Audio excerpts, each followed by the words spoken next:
Good morning, good afternoon, good evening, everybody! Are you ready for some gaming and tactical gear and crop tops? Because today's wearing a crop top. Hell yeah! Wait, I can show you. That is not you. You. See?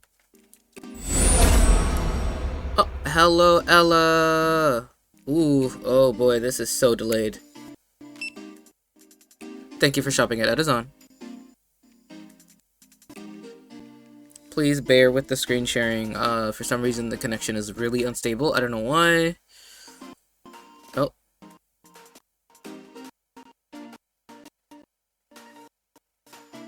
Why are we doing this? Right, so, hold on, because this is pissing me off. It's been pissing me off all day. Hello, Kyo! Thank you for shopping at Edazon. Also, hello, Ella, thank you for the resub. 5 months, holy shit. Thank you for funding all my, Seactor games. Oh. Thank you for shopping at Edazon. Hello, Maddox. Eva and the Hose, TM, the game. Literally. But right now, at this very moment, the hoe is unfortunately, my tablet. My tablet is the hoe. Because what the fuck? It can't seem to keep a stable connection.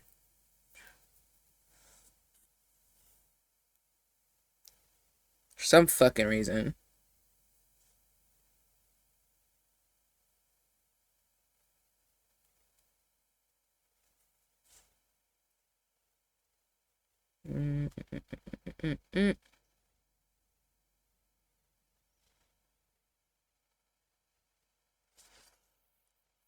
Whole behavior, they really be on their own time. Literally. Can I please? And it's not even as if, we got a new router or anything. It's like, no. We've had this exact same thing. Forever. Like, nothing changed.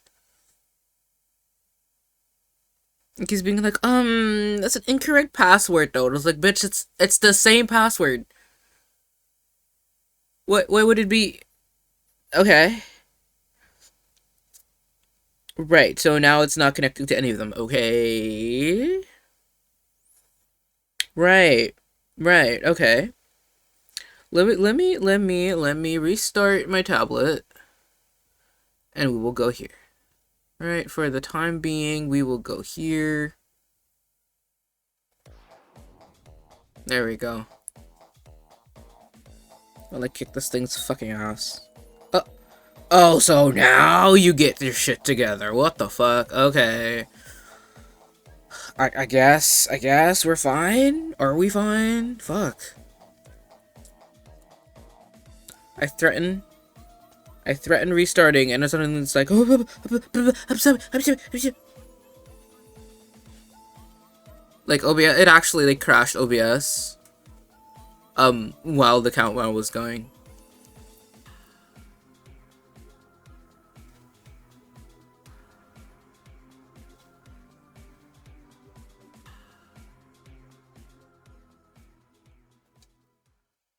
Alright, but now there's no audio. Right. So what's the fucking point of it then? Yeah, I'm restarting. Okay, hold on, y'all. Hold on.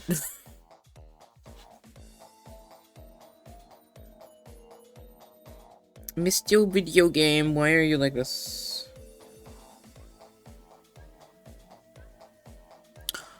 OBS as well, huh? Right. Ray is serving too much, literally. My bank won't let me buy gems in the game. Why not? Why not?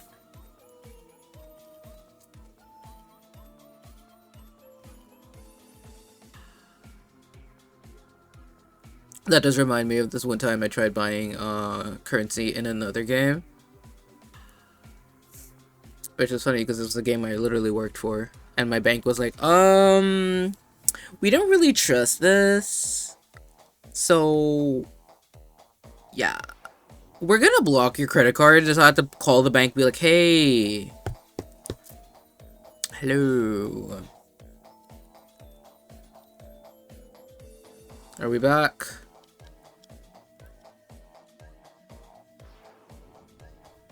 Are y'all back? Oh, hello. There you go.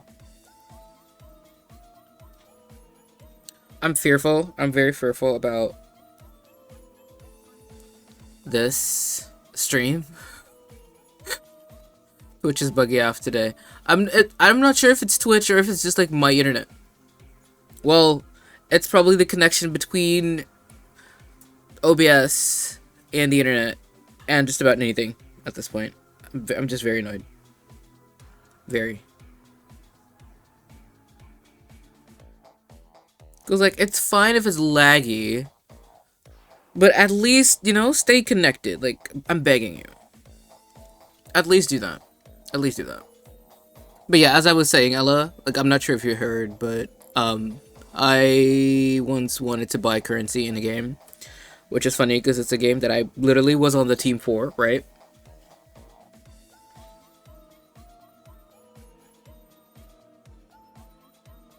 Let's see. There we go. Wonderful. I was on the team for that game. And, I tried spending money on it. Because, like, yeah, like, on your work account, you have, like, unlimited anything. But, on, like, my personal account that I had way before I started working there, I didn't have unlimited things, and you can, like, send gifts from one thing to another. Because, like, since it's a work account, you can't, like, actually trade anything. You can't have interactions with other players. So I had to spend money from working on the game itself. So, like, my salary that I got just funneled right back into the thing. But anyway, I tried buying currency, and my credit card, my bank blocked my credit card immediately. They're like, hey, suspicious behavior. So I had to call the bank. It was like, sorry, that's me. No, it's me. Yes, I'm buying, you know, 100 yen worth of currency in a game in Japan. Yes, that is me. Please allow me to use my credit card for this purchase. Thank you. Thank you. They unblocked it like 10 minutes after that. It was fine. But my god. Oh, well.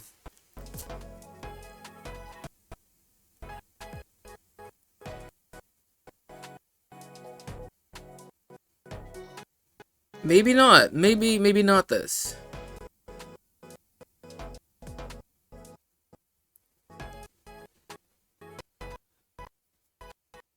Like, is New Carnival just too much of a big boy game for y'all? Is it because there's dick in this? What the fuck?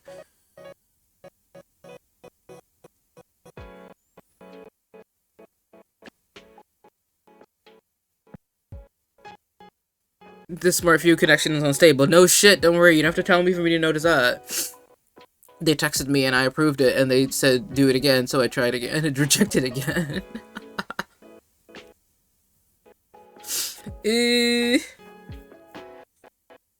Please, I'm begging you.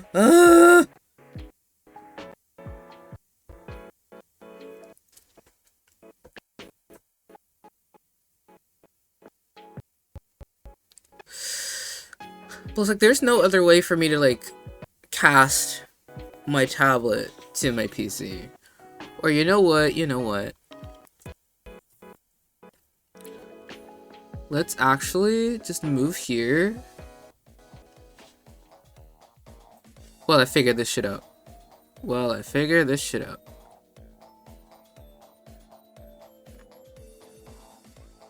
Fucking balls, man. This blows. Also, your bank needs to get a grip, dude. Your bank needs to get a grip.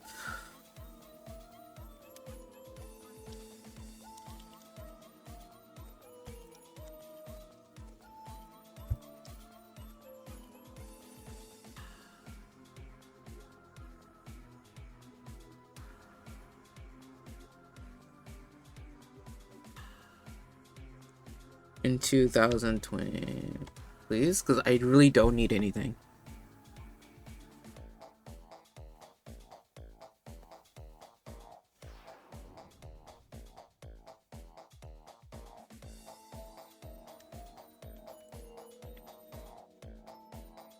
Mm-hmm.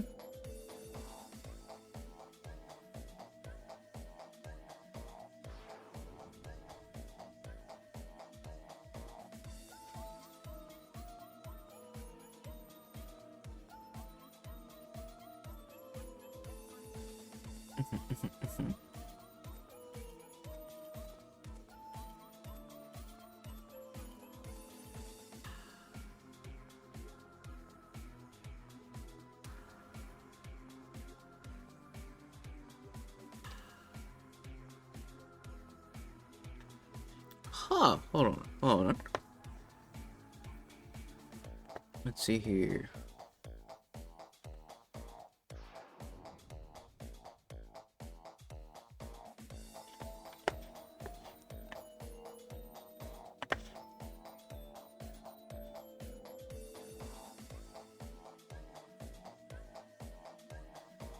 You see, that's not what I wanted to do, computer.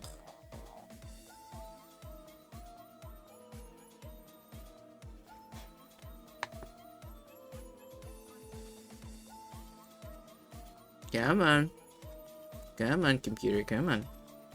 There we go. No, we don't.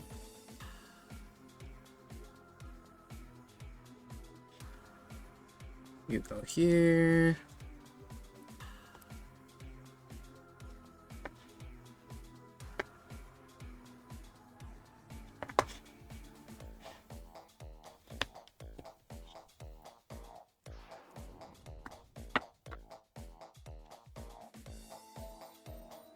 No, I need different.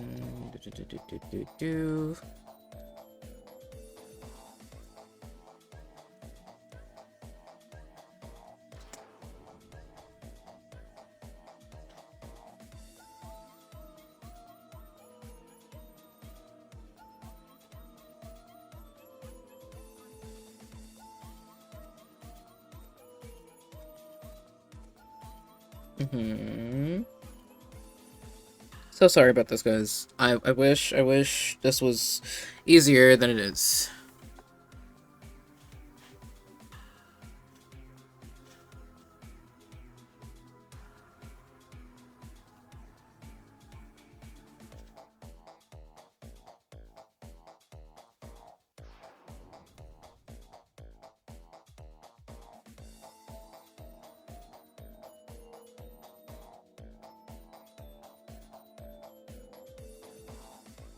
Let's see here. Perhaps it's this.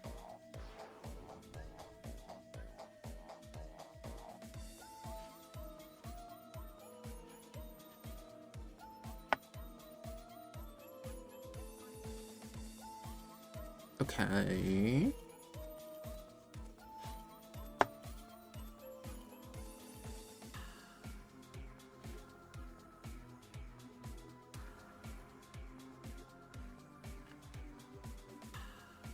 We might, I might got it, might have it, I might have it.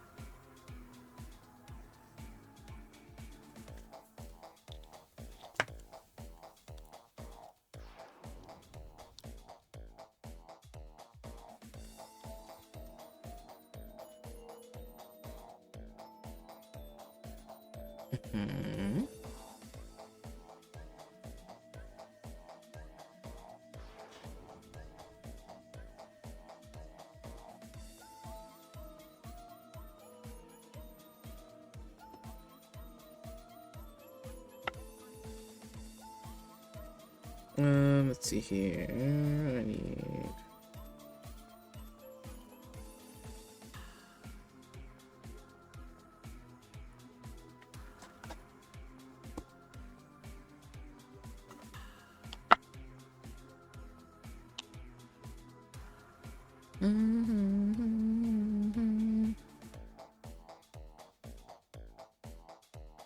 Oh, it needs to be in both devices. Lame. Okay. Well, because this is gonna take a bit longer.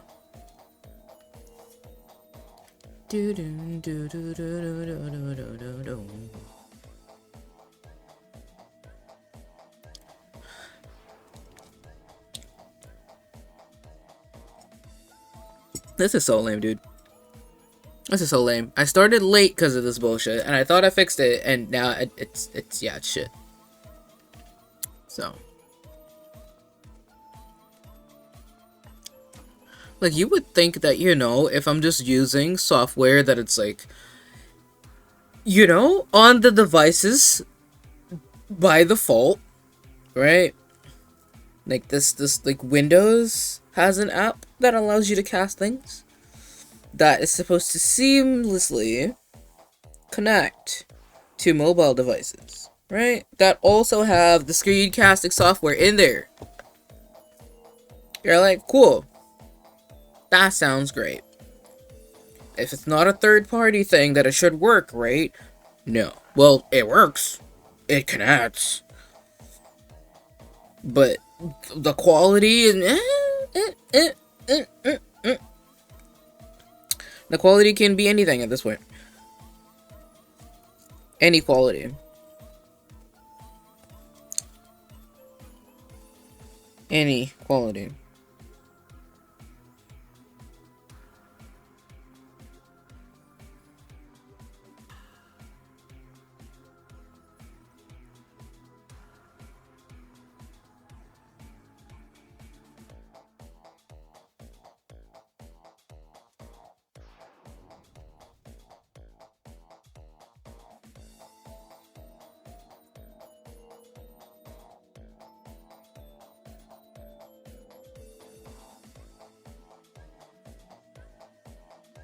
Oh, wait, this may actually... Oh, hold on. They might have cooked. I might have cooked just now. I might have fucking cooked just now. Hold on. Hold on. Hold on. Where is it?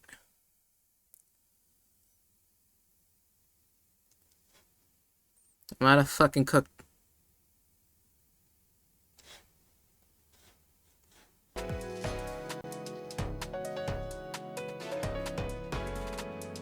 Yeah. Hell yeah. There we go.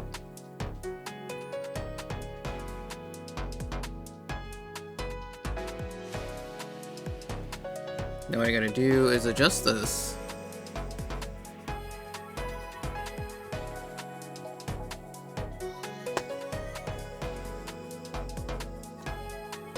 This is so much better already. Oh my god. I can't believe the audio is not lagging. That's crazy. Which should honestly be the bare minimum, but you know.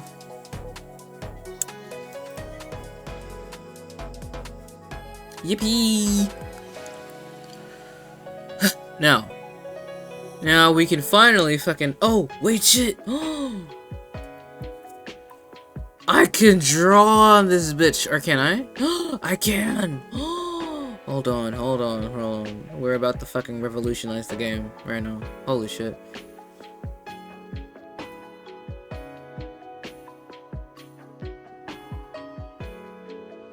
Oh, you can't see it? Oh, that's sad. That's very sad.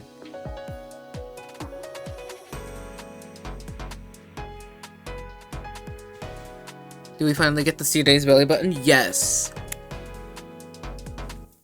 This is also a lot faster. It's a lot smoother and faster than the other one.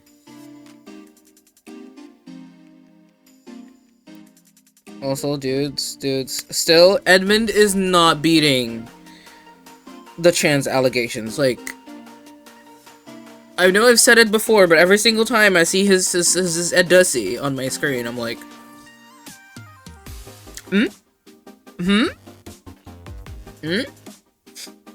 For me?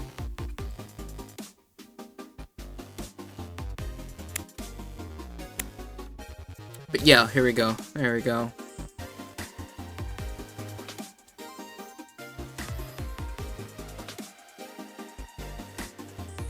He just got 2 man caves, right? There you go. Today's belly button. There we go. Today.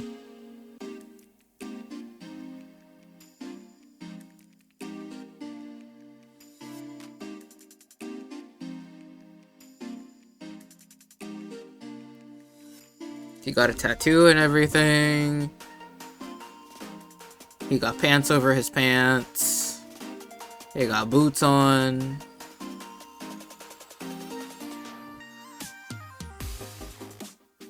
they cut his hair, but I'll forgive him because they put him in, I would say a crop top, but this is like almost a sports bra, so it's like, okay.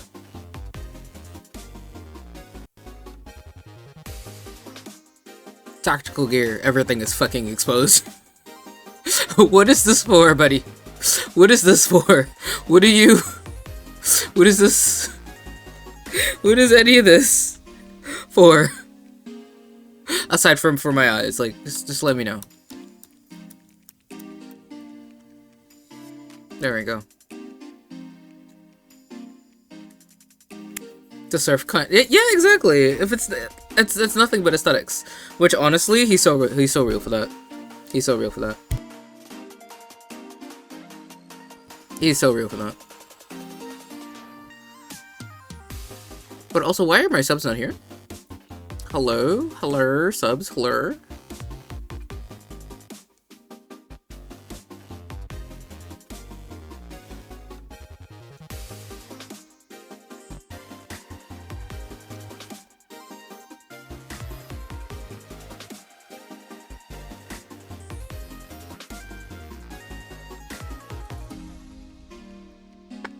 Love content servant here. We all love content servant. We love that.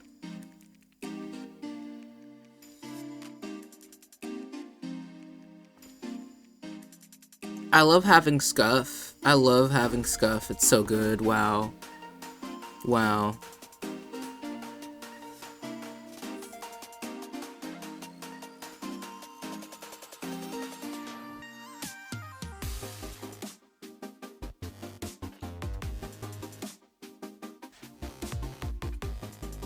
Hello? Hello?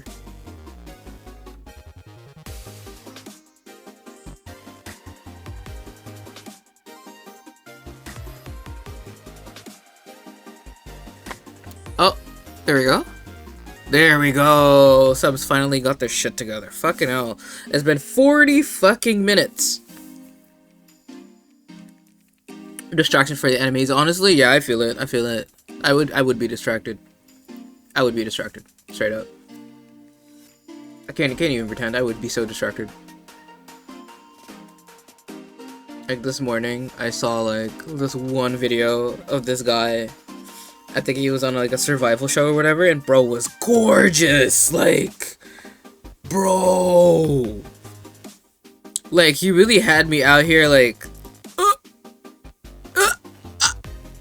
huh? Huh? Is that possible? Is that allowed?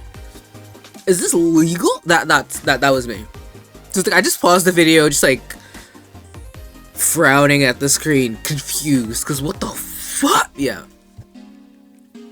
So yeah, I would be confused. I'd be confused.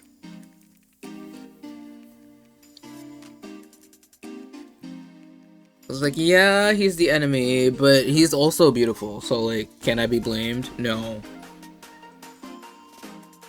It's not my fault. Ugh, but yes, okay. It's been 40 fucking minutes, 41 at this point. Oh yeah. We had way too much stuff at the beginning of the stream to figure this out, but you know, it's fine. It's fine, because we found a new way to cast things, which works way better, and I don't have to fucking deal with some bullshit. And why are we streaming this now? Because we have 2 days left in this event, and yeah. Genuinely, I'm a little bit too busy to, stream today. Because I have a video to finish, I have, artwork to finish, I have an animation to finish. Yeah, and for the animation, like, all the artwork isn't even done yet. So, yeah. On Saturday, I did, like, 10 hours. On Saturday, I drew for 10 hours straight. You know, life is hard when you don't have a team behind you. You were the entire team. You know what? Let's do the ads now. Right now. Let's do the ads right now. So we can be done. There we go.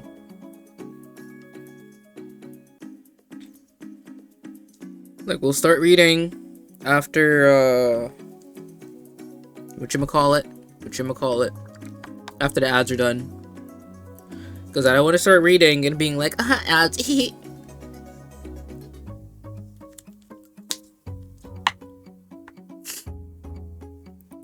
But yeah, I got so much shit planned, bro. Like, I have like 2 pieces of artwork, actually. One is commissioned, and the other one I did myself. Well, I'm doing myself. And attached to the one that I'm doing myself, there is a, I would say it's a game. It kind of is a game, kind of. Oh, stretch, thank you.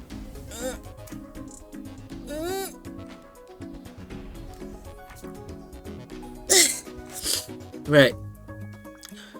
It's an animation game, sort of, kind of.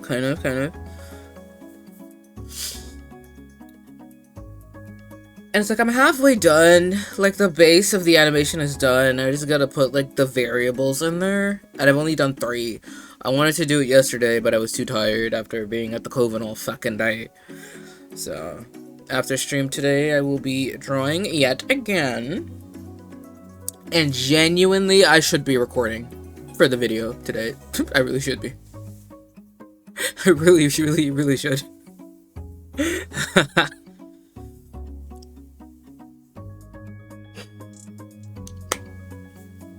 So, you know, like a little mage friend asked me to hang out today, and I was like, I'm sorry, I'm literally swamped. Please don't talk to me. Please don't invite me to anything until like Saturday. I'm begging you. So, yeah, cause your boy is busy. Right. Sorry.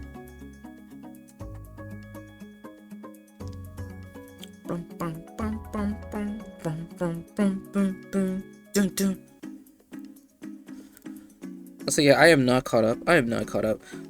With the story. Should we at some point actually just like go through the story of New Carnival? Instead of only doing events, should we just like do the entire story?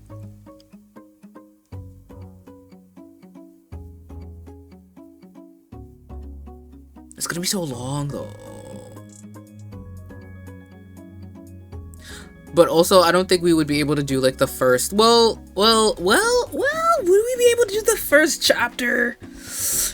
Cause like it literally starts with sex. Oh, I'm scared. We got time. I'd be sat and locked it. Welcome back from the ads. I just got to Blade in the story. Oh. Wait, where's Blade? Where is Blade? Blade is somewhere. What chapter is Blade in? This one is not Blade. Oh, it is. Chapter 8. Okay. I'd be sat and locked in, to be honest. Yo, me? You sat and locked in? Despite me being not that good at reading? Oh my god. Yippee. Also, no, I'm wrong. I can read. I am not bad at reading. I'm just, like, not good at reading out loud. But I'm not good at that. Since, like, birth. Regardless of the language, I'm just, like, not good at reading out loud.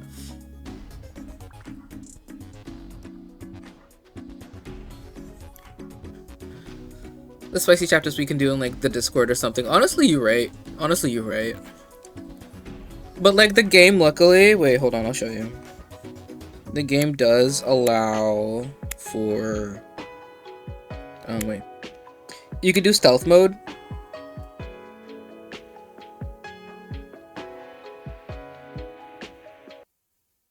Like, if you hit stealth mode, there will be no sound, no nothing. I think stealth mode also won't, like... hello. Oh.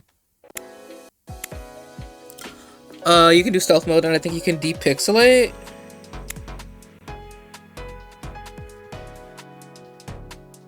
And I think depixelate is, when you do a spicy scene. You can't do anything. But obviously, we would not be putting the actual spicy scenes on the screen. We wouldn't be doing that.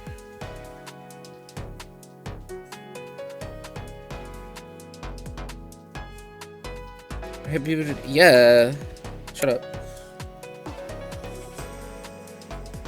We would not be doing any of the intimacy rooms. Any of them, no. Also, look at how many I'm, like, almost finished with.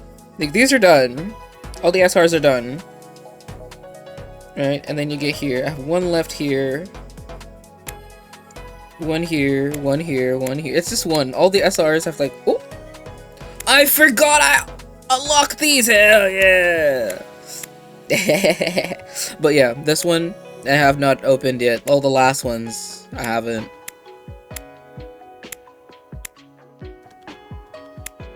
Like, I'm like, this one I'm here.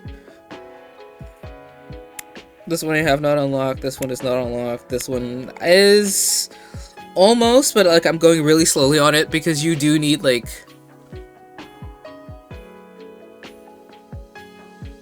I was wanting to like, what do you call it?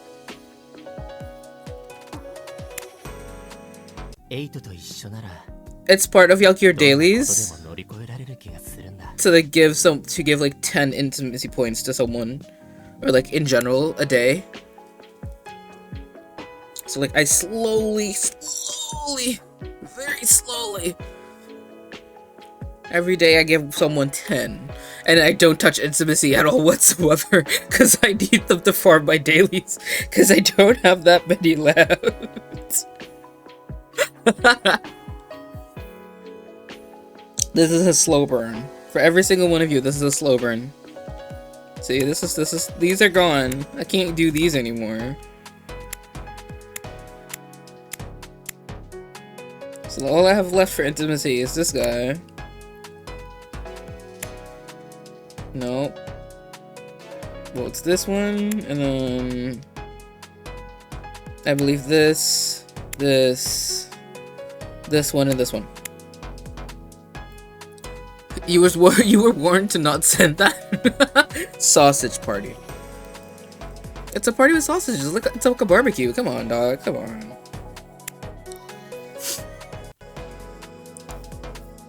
Horny in our Christian New Carnival, right? Damn, like who put that in there? What? No, we're Mormon. We don't do that. We just, you know, we lay on top of each other and make the bed shake. If my friend makes the bed shake, we're not doing it, okay?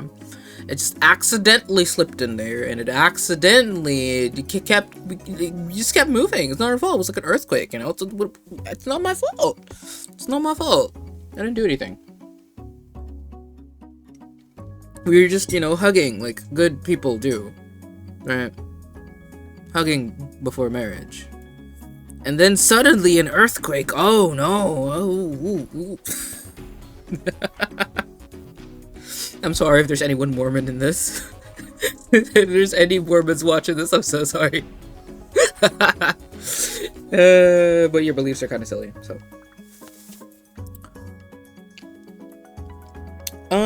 Right. So, if we were to go through all of it, I'm not... We know you're not, Maddox. You don't...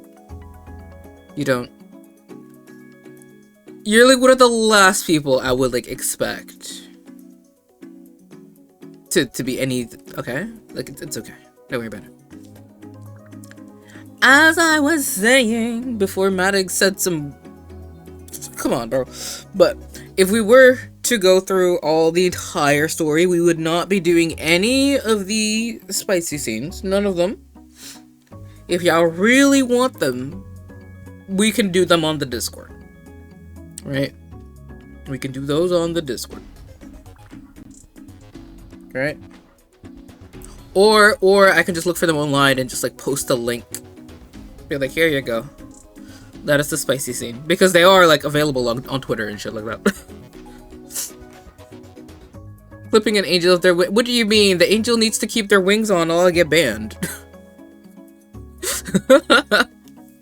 Unfortunately, it's for the greater good. I will personally take the hedge scissors to the angel. Cause sorry, buddy. You need to give me those. They're ingredients. They're ingredients. Ingredients for the Eda doesn't get banned potion.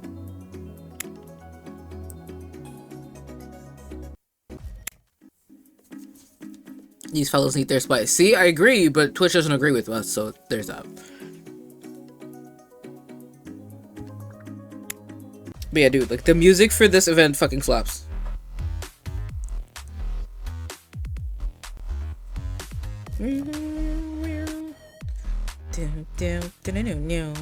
no, no, no, no, no.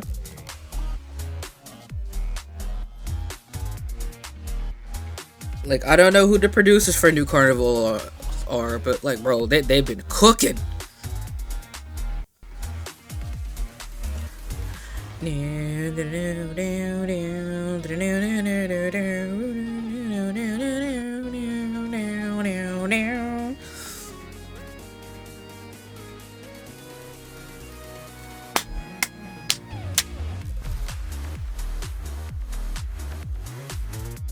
Man, like, I would not be able to do this anymore. They'd be producing these beats, but for real, like, it's that, like, right now I'm a PNG. Well, I guess I'm a GIF, right? But like, damn, if I, like, my plan is to debut my Life 2D this year, because it's been done since last year, right? But once I debut that, like, y'all will just be able to see me dance, because like you can't be putting this type of music in the game and expect me to be normal about it. Like,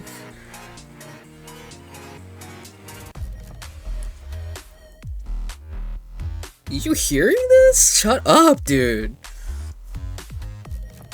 And if it's like, oh, this is not my type of music though, I don't care. Dance anyway.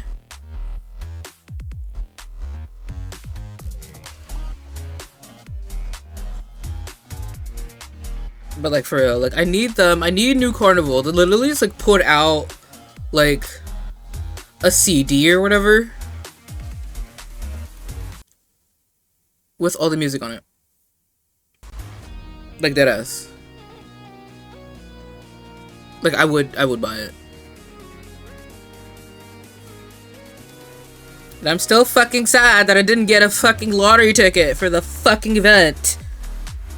The live event for this fucking game that is a literal 20 fucking minutes away from my house. Not even trying to be funny. Like, if we incorporate the time that it takes me to walk from my house to the station, right? That is a total travel time of 30 minutes. 30 fucking minutes. No transfers, no nothing. I walk to the station, I get on the train, I go that way. I go that way, I get off the train. Done. It's like a 2-minute walk from the station as well. Like, there's no work involved. I don't get a ticket. Okay, anyway. I'm normal. I'm very normal about this game. I'm normal about missing this event. I'm normal about not being able to watch the live stream. I'm normal.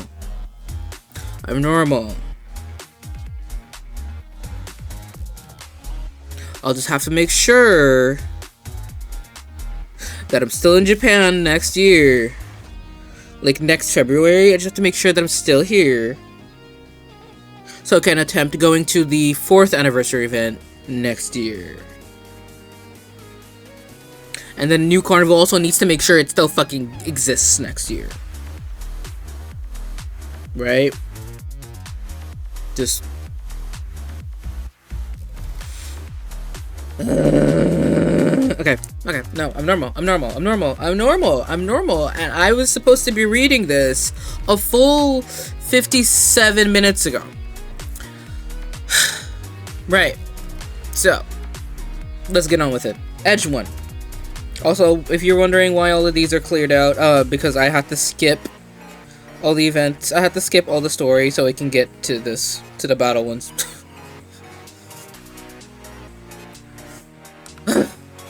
Normal.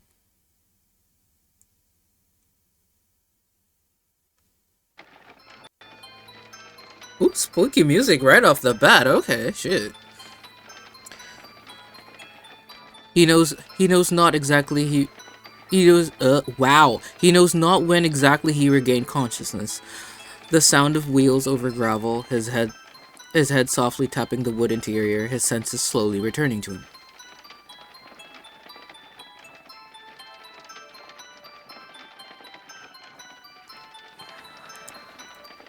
Oh, who beat your ass? As he opens his eyes, he is greeted by a familiar face. Hey, you're finally awake, huh? Where are we? Eda doesn't answer. Instead he turns to talk to the tall, well-built man dressed in black. The noise of the carriage, however, drowns out most of the conversation. Take him through. Then dispose. Rest assured, we'll do as promised. Right. Just now... And now... As for the source of Aiden's current situation, it can be traced back to a conversation one afternoon several days ago.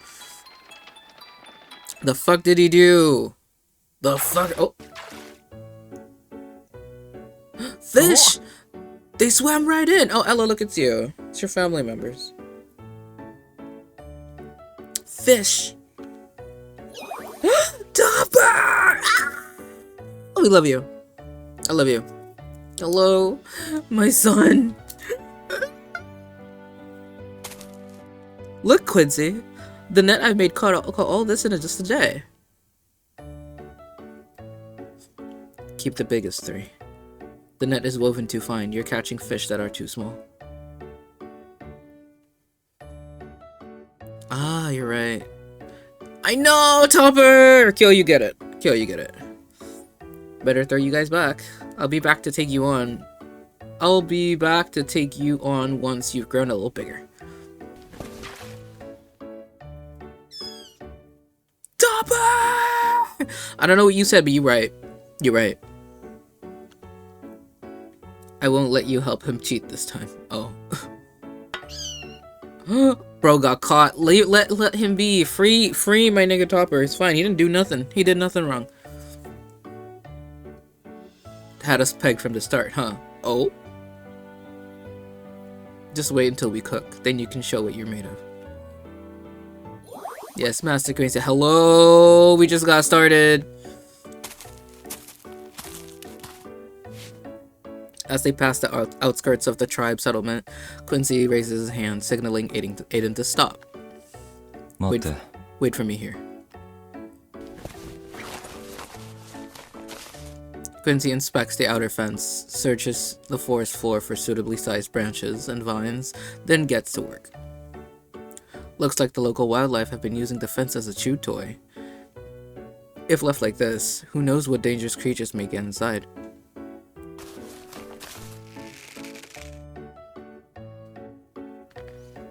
Aiden watches in amazement as Quincy wraps the vines around the wooden stakes, weaves them into a net, and then inserts the branches to fill any gaps. Is bro knitting? I never knew you could use branches and vines to strengthen a fence like that. It's just a temporary fix, but it should last until they discover the damage and make proper repairs. He's been estranged from the tribe for decades, but this stuff still comes so naturally to him. Quincy, did you used to help do repairs like this back when you lived with the tribe? Sometimes. You're right. I would mostly cut down trees and get a few other tribe members together to rebuild the damaged parts. Other tribe members, huh? I'm betting back then you were a sociable guy. Wow. Other tribe members, huh? I'm betting back then you were a sociable guy. A guy everyone around town knew. A guy who called in on his neighbors for a chat. Yeah, you were a warrior after all. I bet everyone, adults and kids alike, looked up to you.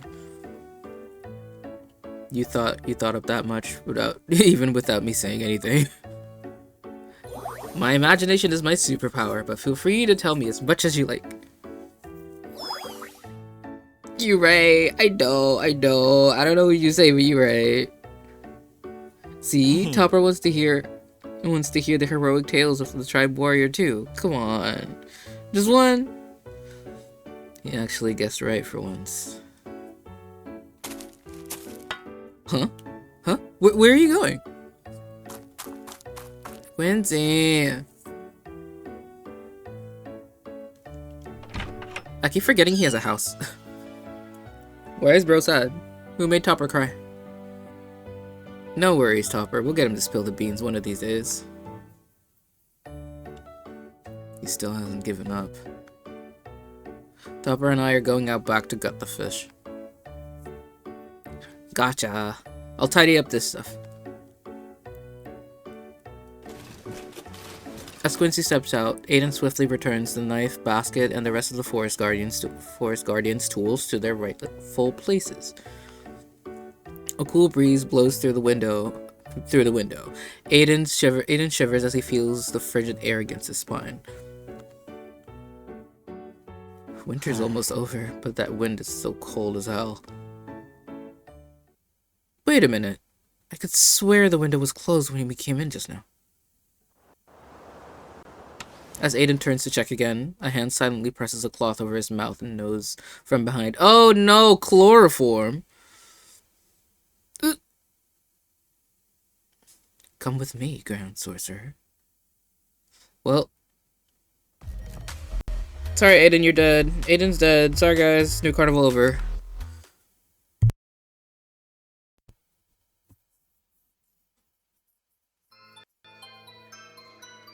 Kidnap, right? Dang. Dang. That's it. That's it. New carnival's over, guys. This is it. Come with me, Grand Sorcerer. That voice.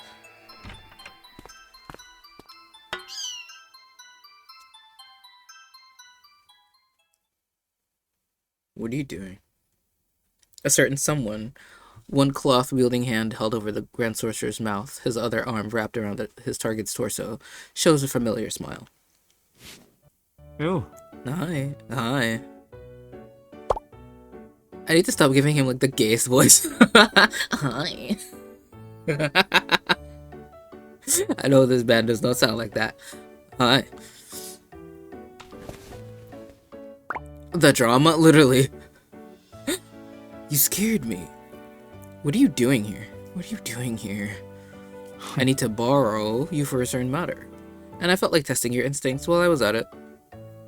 Judging by how you turned when you sensed something was awry, I'd say they're just about in line with my prediction. Gee, thanks. Wait a minute. What do you mean by borrow me? Exactly what I said. I need you to accompany me somewhere. Ray saunters over to the table and pulls up a chair as if it's the most natural thing in the world. Father follows in return, perching himself on the tabletop. I'm sure you don't mind if we discuss things here. Wouldn't matter even if I did. Classic Quincy, already thrown in the towel. Bro's like, I'm not gonna bother. Quincy already knows, like, it does not matter. If he says no, he's still gonna do it, so what's the point? What's the point of this? Really, what's the point?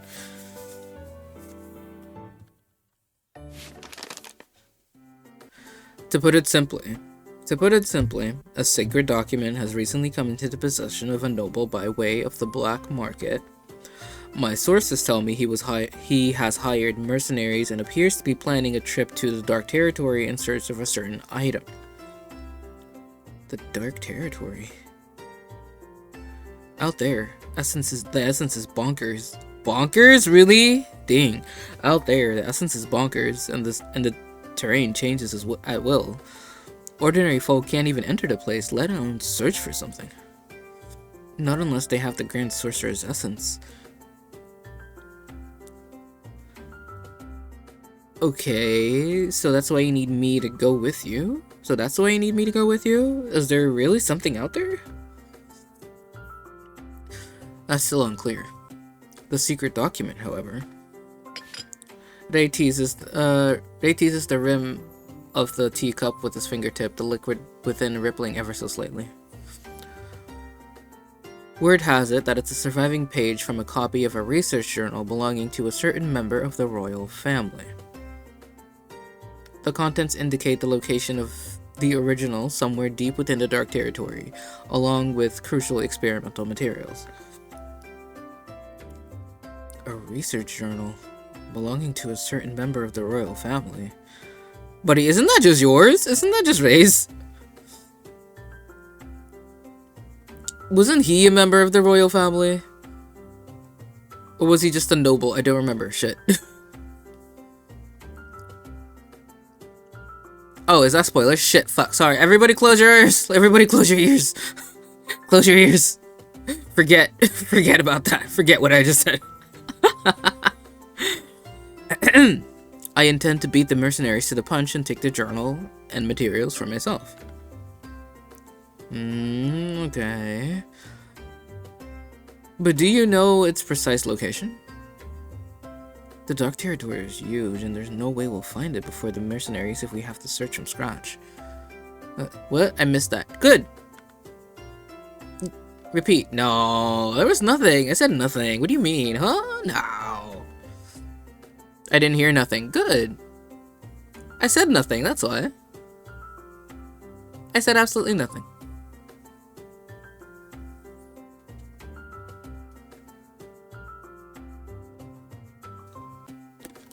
Sus what? No.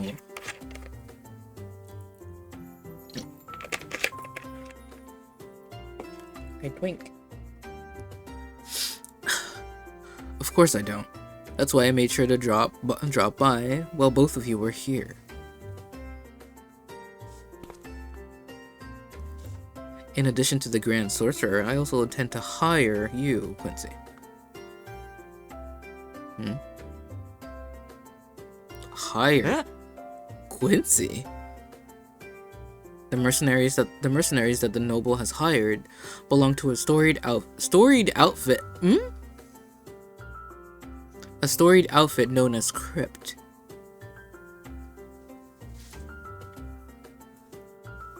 Bro looking serious. You know, I only just realized that his pecs literally expand. In this animation they just get bigger. They inflate and deflate. This just it. Quincy's lungs are in his pecs. In case you weren't aware yet. Quincy is once again put in a situation, I see. He is always put in situations. He just lives his life and he finds himself in situations. He's just like, oh my fucking god, bro. He just wants to, you know, keep the forest intact, cut wood, eat fish, and sleep. Every single time he opens his eyes, some shit happens. So you're like, bro. Again?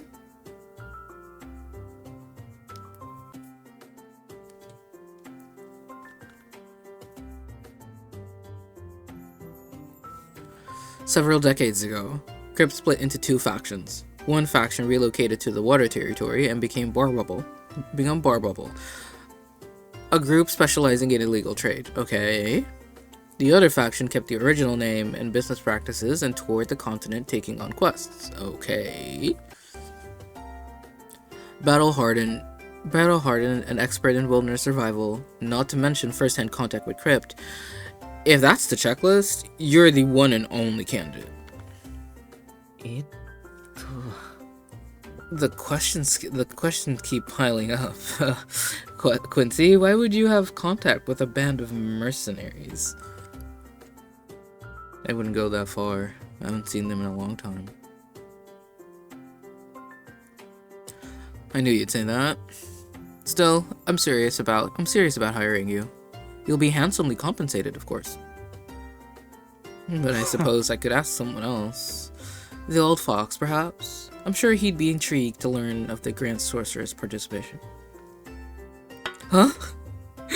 I mean, me personally, put my man in this situation. Like I'm okay with that. I'm okay with putting Kira in any situations. I'm okay with that. But yeah, he's kidding, right? He's kidding, right? A perilous journey, a formidable set of foes, and a terrifying travel companion? Forget the mission. I'd be lucky to come home alive.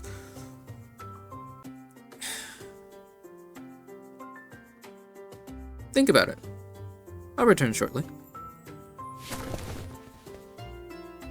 Ooh. I could voice act for a father. I could just go, whoo. Even leaving, he goes through the window.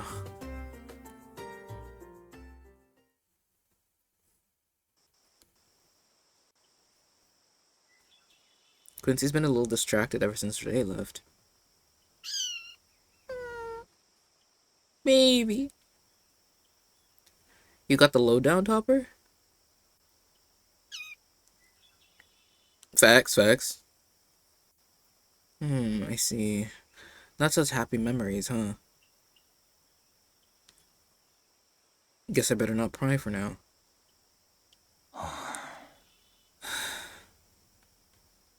It's nothing big. I just had a few short stints as a mercenary. What? Huh? I ran into that band while maintaining the altar one time, and they tried to recruit me. And you agreed? That's all the same. I can't imagine you as a mercenary. What kind of missions did you do back then? Driving out monsters, delivering valuable items, rescuing targets from danger. If it was beyond the means of ordinary folk, they go to the mercenaries for help. Sounds pretty dangerous. But it sure is surprising. I thought you'd always been here protecting the forest and the tribe. Not always. Same goes for maintaining the altars and becoming a mercenary. Are we getting a flashback? Ooh, past elite mercenary. You have incredible strength. We need members like you. Need? Okay, I'll give it a try. Bro hears is needed and he immediately says, yup. You need me? Oh my god. Yeah. Maybe I was just looking for somewhere to go beyond the forest. Probably, yeah.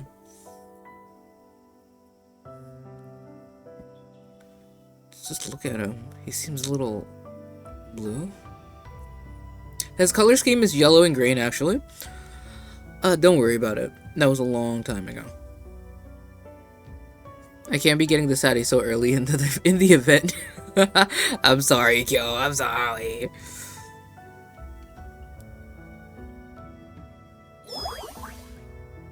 Exactly.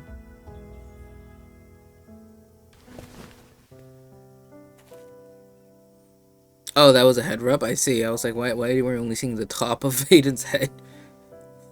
Aiden instinctively rubs the top of Aiden's head, his grim expression vanishing without a trace. What is he, a stress ball? Well, I guess his ass is, so... Edge 3.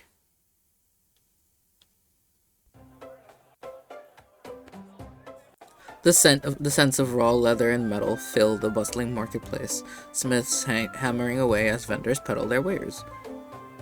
Look, sir. Look, sir. This pack made from the hide of the longhorn cliff ox is impervious even to knives.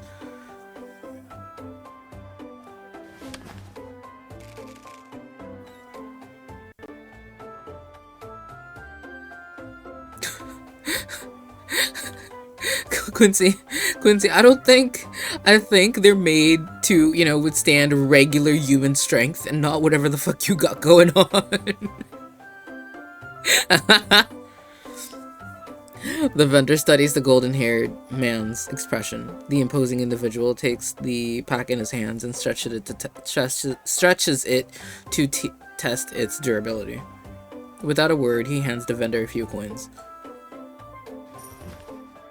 Thank you for your patronage, sir. Quincy, did you find everything you need? Yeah. Let's take a look-see. A leather bag, a flat metal canteen, some gauze, plus the knife his old friend left behind, and a few other things.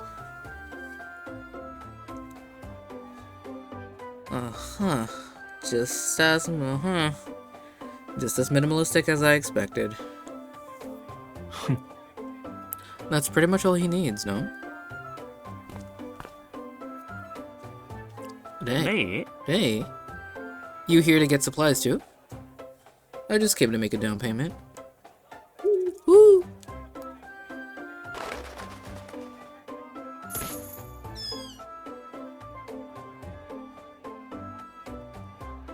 Father grabs the pouch from Renee's hand and takes flight, releasing it as he approaches Quincy.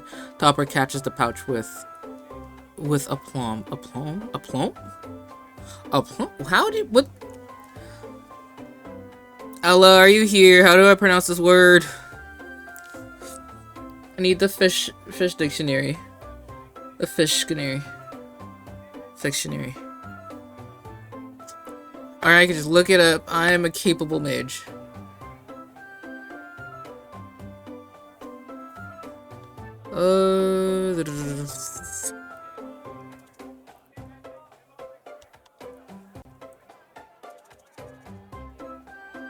A plum. Okay, cool. A plum. Cool.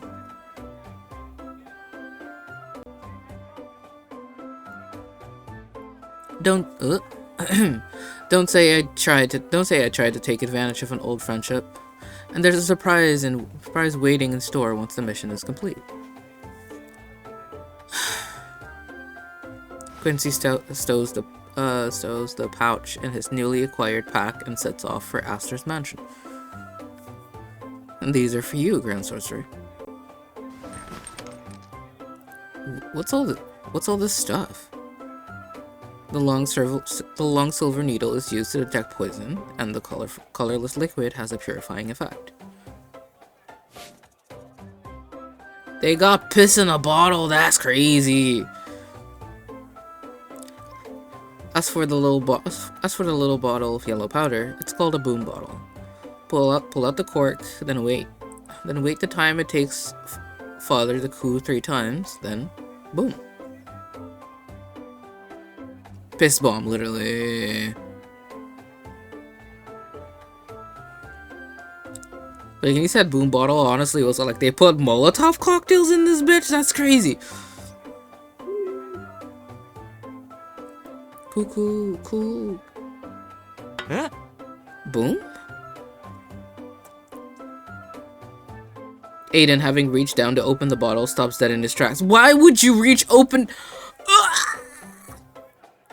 Buddy, you just hear that it literally goes boom.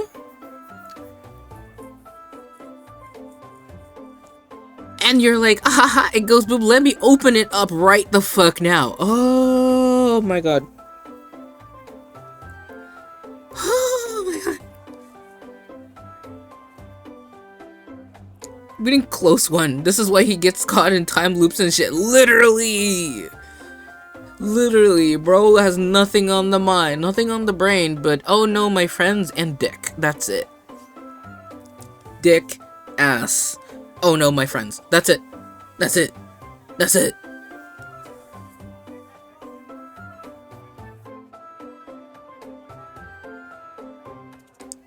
Wait, I didn't read that, did I? Close one. These are all for me? If we're going to succeed, I have to make sure that you make it through the dark territory in one piece. Hi. Yeah, there's no way I'm dying out there. You won't have to go home empty-handed either. If you're ever in need, you may request my services. Consider it an exchange.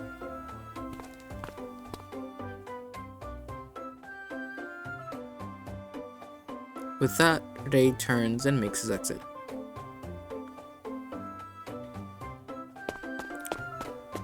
After a few seconds, Aiden catches Ray's drift. Smiling, he hurries after his clan member. A sincere thank you would be enough, you know.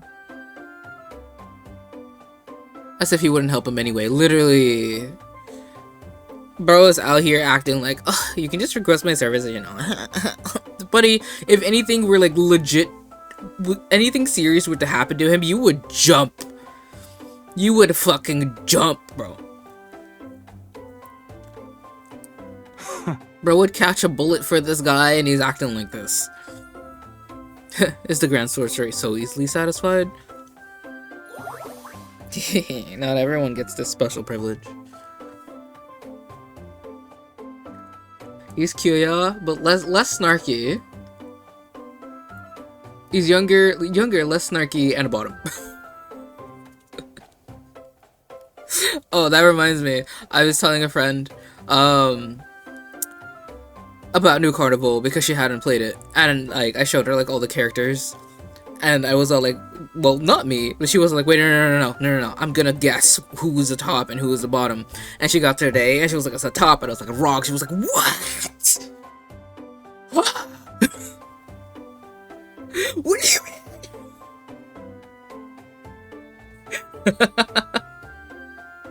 It's like, look at him. No. What do you mean he's about? What do you mean? What do you mean?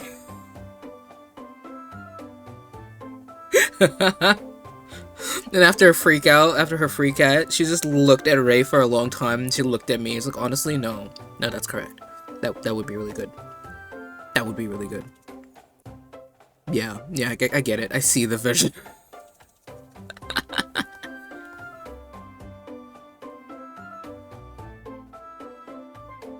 New Carnival devs, let the boys switch 2025. I don't want to, you know, I get it, but also, there's just some kid, it depends on the character, because some of these motherfuckers, I just look at it, I was like, you are not topping nobody. Like, I'm sorry, gotta cut it, I'm so sorry, but like, you ain't dubbing, you're not topping anyone. You're not topping anyone. At all whatsoever.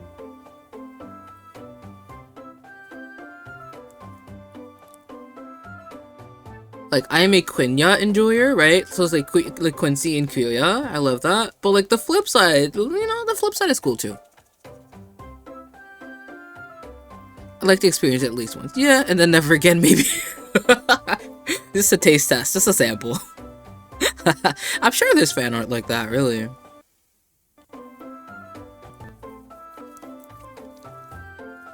Like, Quincy and Kuya can do whatever they want. They can, they're in my head, they're switches. I don't care. Right? Eda and Kuya, yeah, Kuya doesn't bottom for Eda at all, ever. But for some reason, sometimes he does feel like he bottomed. they finish, he just lays there, he's just like,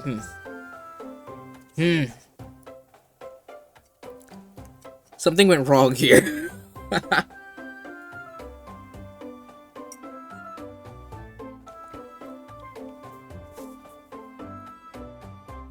I've drawn Ray topping before, but only with Gutowitz. Yeah.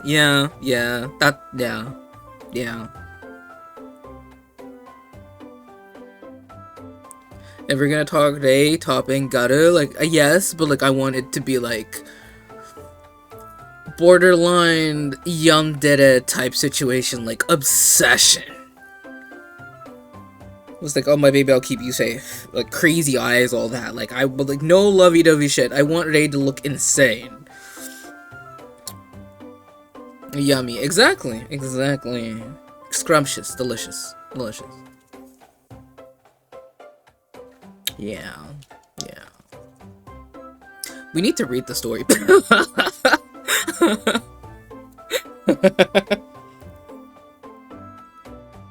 But if you insist, I'll make sure to come to you with something real big. Let me make this clear. This is a one-time deal. No bargaining.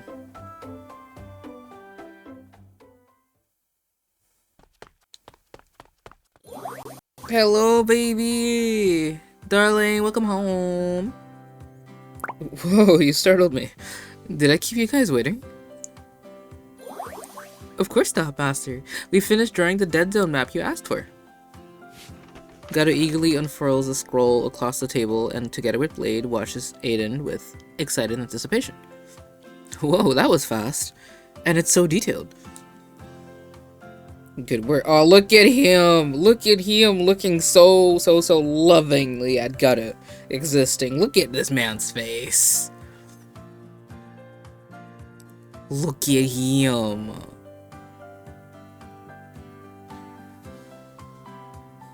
Look at him. That is the face of a man who... You know what? No, we have to read the story. We have to read the story before I say something insane again.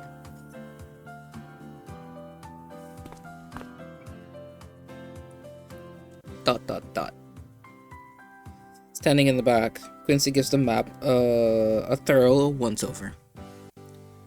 Need more details. Huh? Don't you know how to read a map, Quinn? Maybe these symbols aren't so obvious. Blade, let's explain what they mean. Roger that. These parts where we've drawn eyes are the areas of flat land where you'll easily be spotted by enemies. These parts with slime symbols are the areas where you have to walk on tiptoes or you get stuck. What about this part with the fuzzy black ball? That's the mist that swallows travelers whole. Oh. Looks like there's a doodle of a person inside the mist. Definitely a no-go zone. Blade has a great memory, so he's memorized most of the Dead Zone's terrain. Gramps and I used to help out travelers all the time. I know most of the best routes through those. Best routes for those without much essence. Gotta cocks his head as he tries his best to remember. Picking up a brush, he carefully indicates a few safe zones on the map. This area is flat and easy to traverse, but it's also an easy place to be spotted by monsters. The other side has fewer monsters, but it's much deeper going, and observing Garu, Quincy thinks to himself for a moment. Using his fingers, he traces a winding, somewhat convoluted route across the map. The competition are experts at working in forested environments. There's a high likelihood they'll choose a route surrounded by forest. Hi, Turbo! Say wherever you like, just don't touch the cauldron. We can enter the dark territory from here. If you pick up their tracks, we should be able to follow them right to the location of the lost journal. And if we don't find any tracks, we'll have no choice but to ask around for information in the dark territory.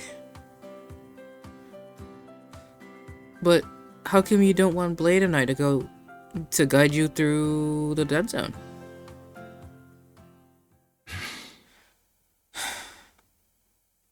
Shame laced with worry flashes through Dae's eyes as he meets Garu's own. He quickly averts his gaze. No need. We're just running a small errand. Besides, speed and stealth are vital. The fewer of us, the better.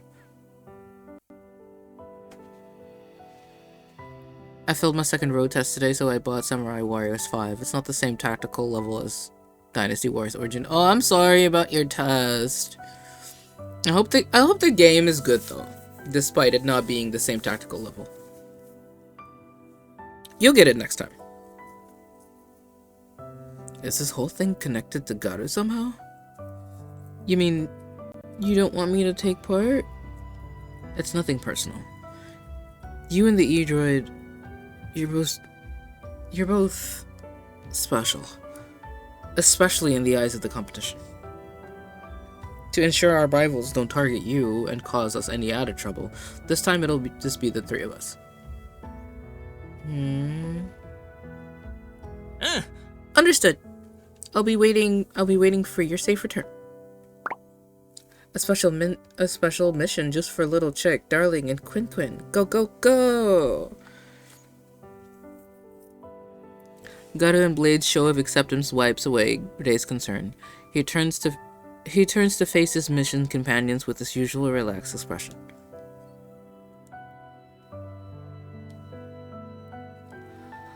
I'll be counting on you two. Aye, aye, Captain.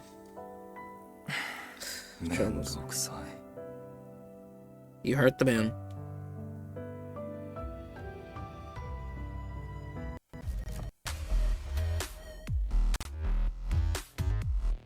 I don't remember if that was 3 or 4. That was 3, okay. Well. Faint streaks of light filter in through the curtains of the carriage and fall on the two men sitting opposite each other. Look at the little hat! Ooh, he got his little gear on. Ooh, bro is drippy. Dozed off, huh?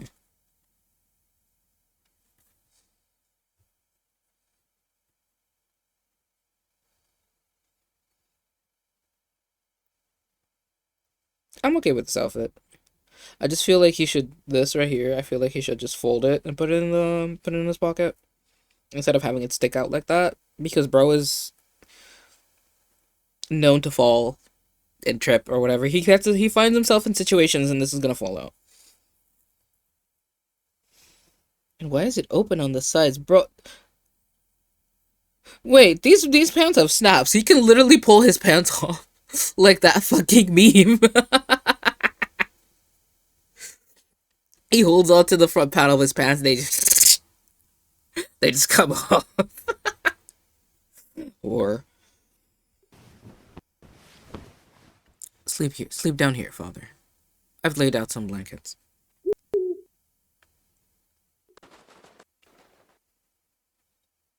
The boreal owl opens his eyes slightly and drifts down to the makeshift bed prepared by his human companion.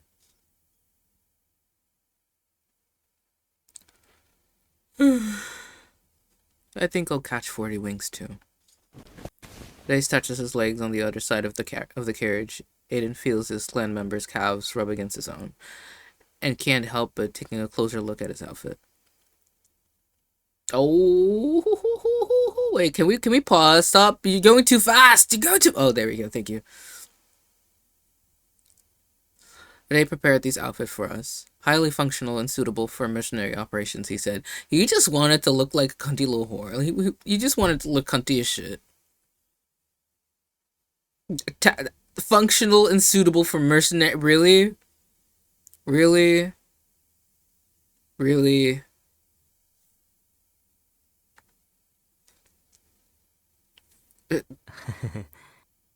Sure, they might build. They might.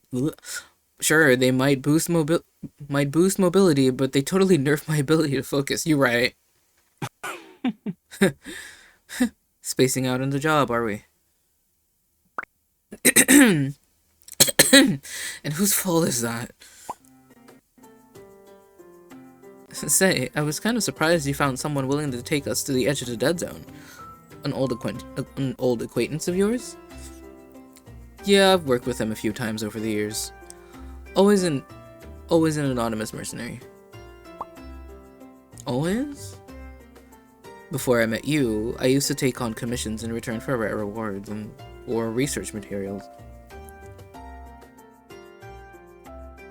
Back then, however, I made laughably little progress.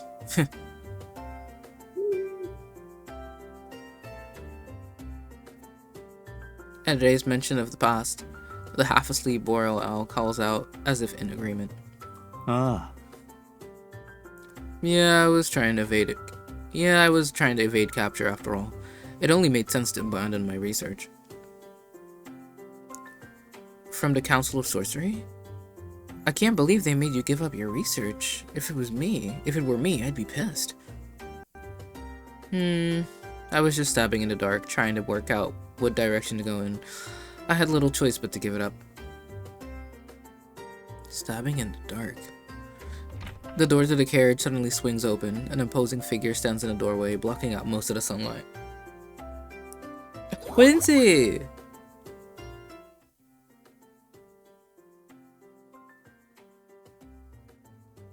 Just check out that huge body. Forget blocking out the light. He's blocking out my ability to think. This is a good outfit. I enjoy this outfit. Like, I personally am a big fan of, like, these attachments to jackets that allow you to just, like, keep them on your body without having to put your arms in them. I very much enjoy those. Like, I think this is a good outfit. My friend who's, like, not that into New Carnival, but is really into Quincy, absolutely hates this fucking outfit. And I'm just sitting here like, why? Topperware. Honestly, yeah, Topperware. About time. I was starting to think you'd gone on strike. Quincy ignores Ray's pithy remark. Stooping, he enters the carriage. Topper follows, taking up a seat beside father. He got his little hat and like war paint on. Look at him. Let's go. The carriage slows to a halt at the edge of the forest. The three men filter out, trudging over mud and fallen leaves.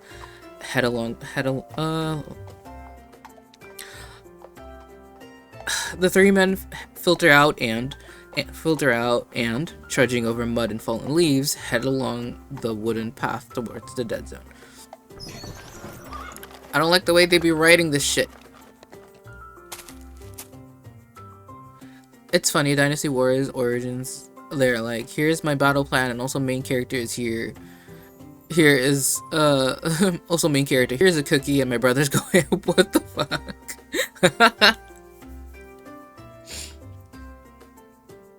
Entering the dead zone this way feels even tougher than usual. The terrain is so much more perilous out here.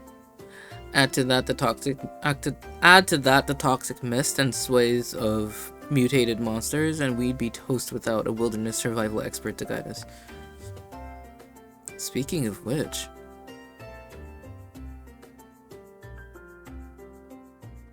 Quincy hasn't said a word since we entered the forest. Oh, thank you for shopping at Edazon.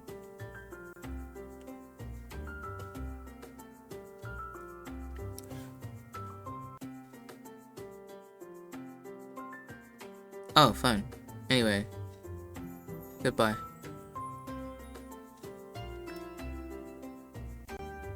Not a bot. Not the bot.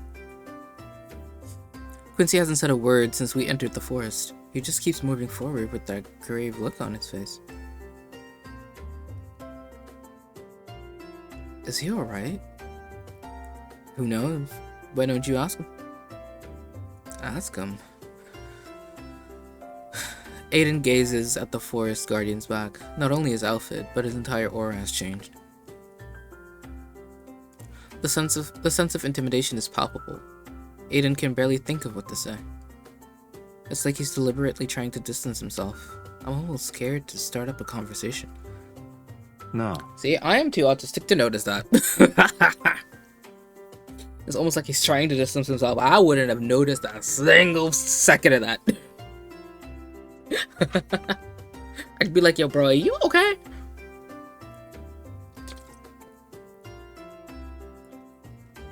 Surprisingly, I don't often find myself in situations because of it.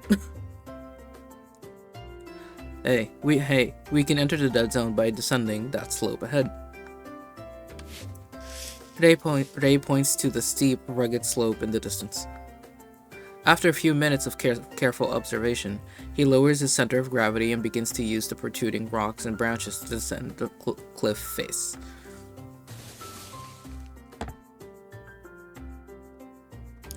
Not to be outdone, Quincy steps out over the edge and slides down to a rocky platform with seasoned precision. Yes. Alright, monkey see, monkey do. Aiden prepares to step over the precipice.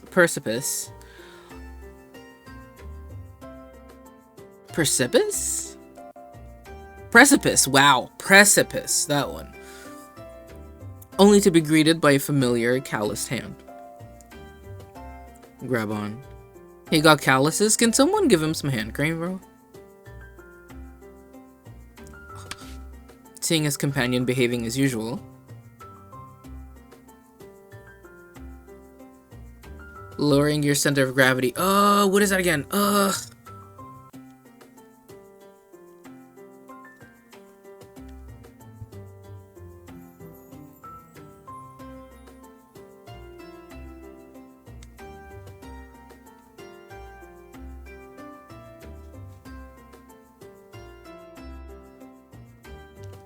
Yes, it's kind of like crouching, yeah, because it's like the closer something is to the ground, the more stable it is.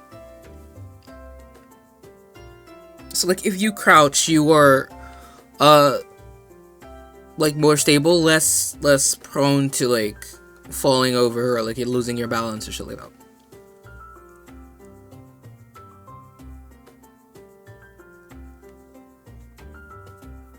I believe.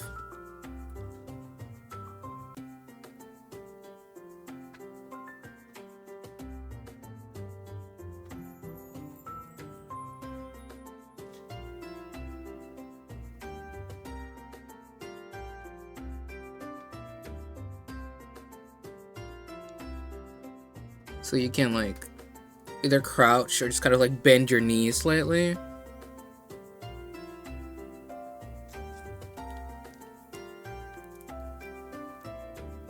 You're learning, bro. You're getting so smart. You're getting so smart.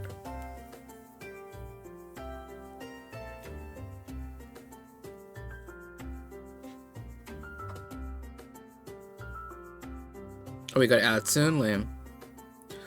Seeing his companion behaving as usual, the apprehension lifts from Aiden's heart. He reaches out. Oh, okay. Well. Edge 5.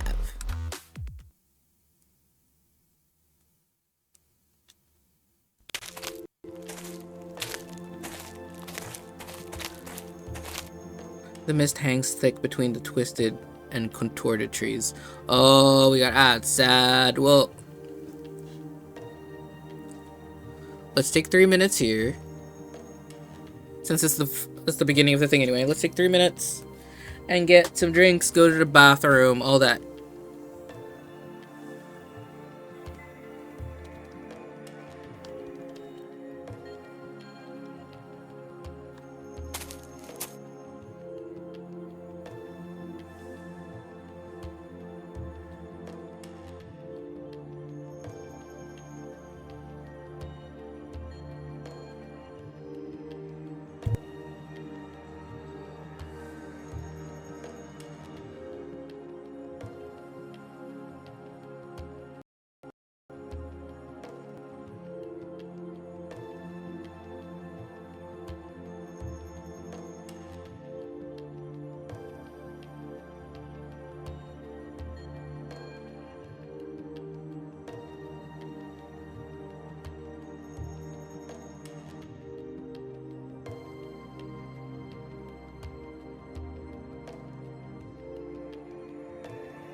There we go. We are back from the ads. There we go.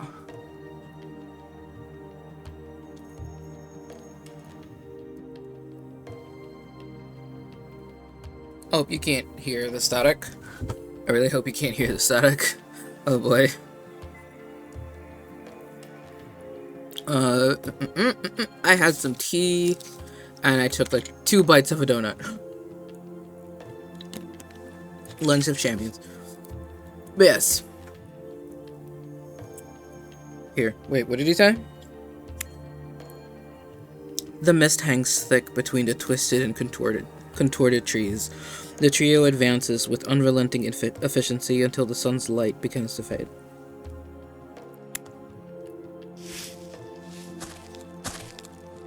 The other two gather around. Quincy kicks aside some branches and steps on the exposed soil.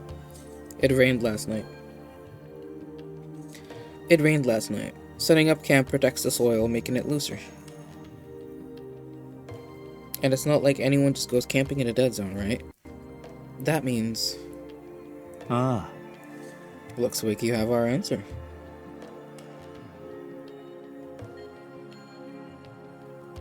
I'm distracted. Like, I low-key want to pull for that A card. I low-key want to pull for it, but like, if the next event is fucking Kyoya, I'm gonna lose my mind.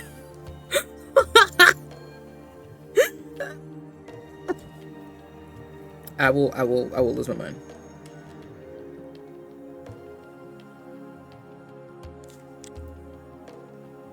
Topper, go on ahead and survey the surroundings.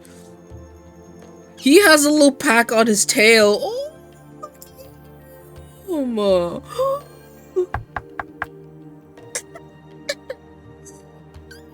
This is how dare they put Topper in the game where I can see it.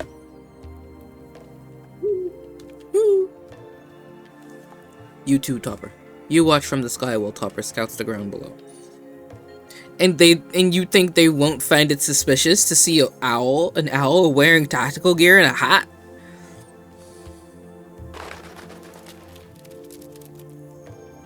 The two creatures set out, their tiny forms disappearing into the distance. Those two sure are reliable. Thinking about it, we're really more like a quintet. Not the channel Kyoya, but why are you counting yourself, buddy? You're the least capable motherfucker in this team. You are entourage, Loki. Why are you counting yourself? Quick question. Only one way to confirm it. Time to see if you've mastered what I taught you.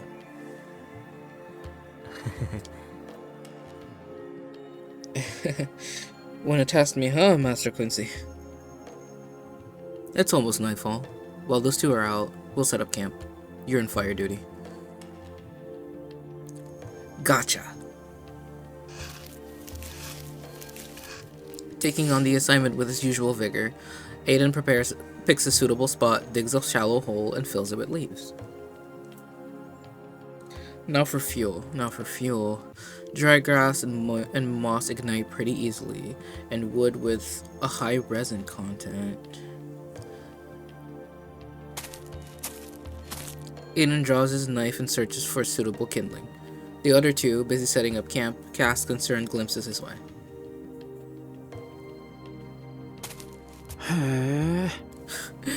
Spending your days teaching kids. You seem a lot more carefree than the old days.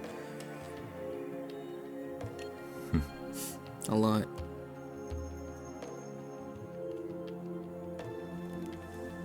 What are you, a dad? The campfire crackles, an orange glow casting 3 long shadows across the ground.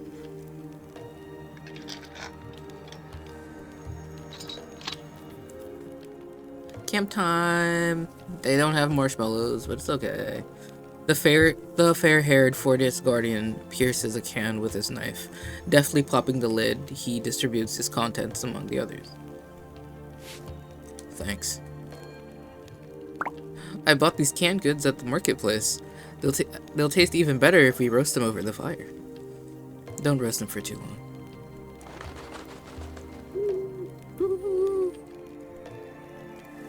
Alright, time to relay Father and Topper's findings. There's a team of 3 mercenaries about half a day's march from our position. Likely members of Crypt. Don't worry. We're just at the right distance to keep on their trail. Right. Following a band of mercenaries feels a little intense, but it's reassuring to see how calm those two are. I love how Topper, everybody's so serious. Topper is just like, I found shit, y'all.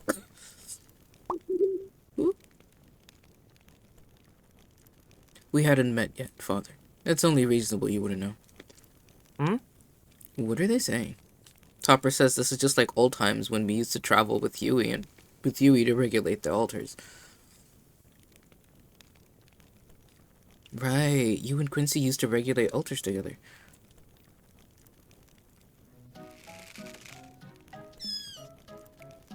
Squeak, squeak, squeak. Why is Topper pulling on your hair like that, Quincy? It's nothing. No. Now. Not going to translate. Love you, Topper. I know. He's right. You really have changed a lot. Oh. What did Quincy used to be like? A lot more impulsive than he is now. Not only would he not avoid trouble, he'd leap into it head on. Quincy? Impulsive? I can't even imagine it. Not true. Who was it who decided to join a band of mercenaries in the middle of a trip, got into brawl after brawl, then returned with his face beaten black and blue? I guess even Quincy went through a rebellious phase. More juicy stories from Quincy's past? Don't talk. Eat. Bro was silenced.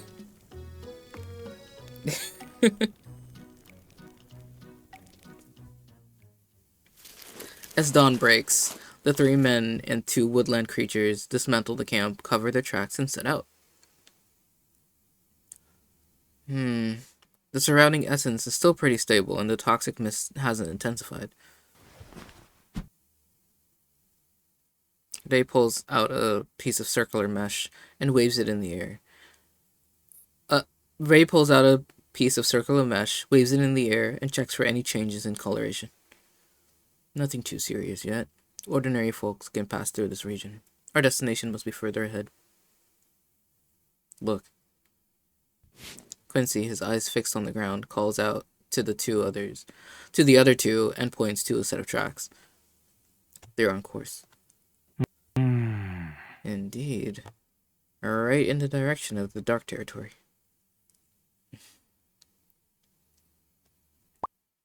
Is something up, Quincy? This is too easy. We've made sure to keep a safe distance to avoid detection, but if they've taken any other measures to avoid being followed... Oh, take cover. What happened? What?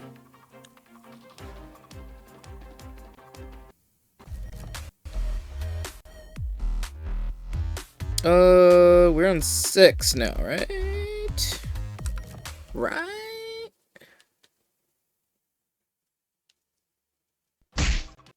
Yes. Take cover. Without a clue what's going on, Aiden grabs Topper and takes shelter behind the nearest tree. Whoosh, whoosh, whoosh. Wow. He turns to see several arrows buried in the ground where he had just been standing. Aiden checks his surroundings. Ray kneels behind a rocky outcrop, father safely with him. Quincy, however, stands in the open, weapon raised and eyes fixed on the trees ahead. Is it Crypt? No, how could it be? They're supposed to be half a day ahead of us. This is just great. They split into 2 teams and were stuck right in the middle.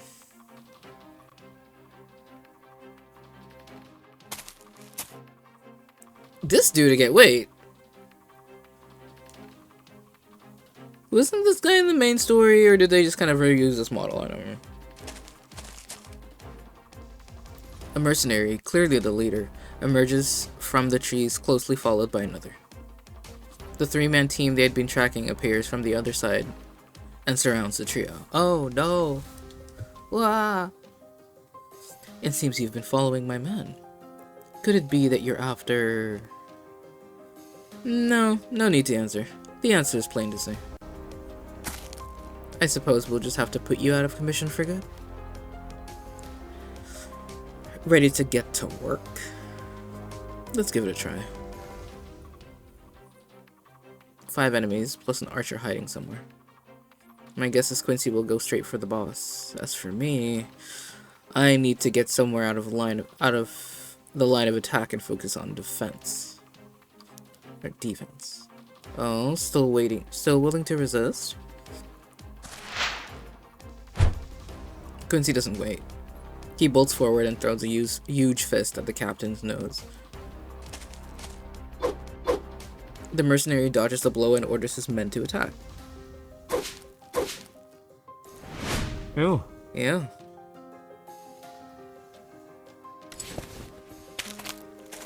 Ray sidesteps a slash from his foe's knife. Seeing his opportunity, he swipes the mercenary's mask, exposing him to the dead zone's toxic mist.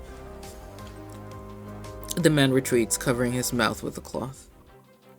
They may have the numbers, but we have stronger resistance to the mist, meaning we have the upper hand.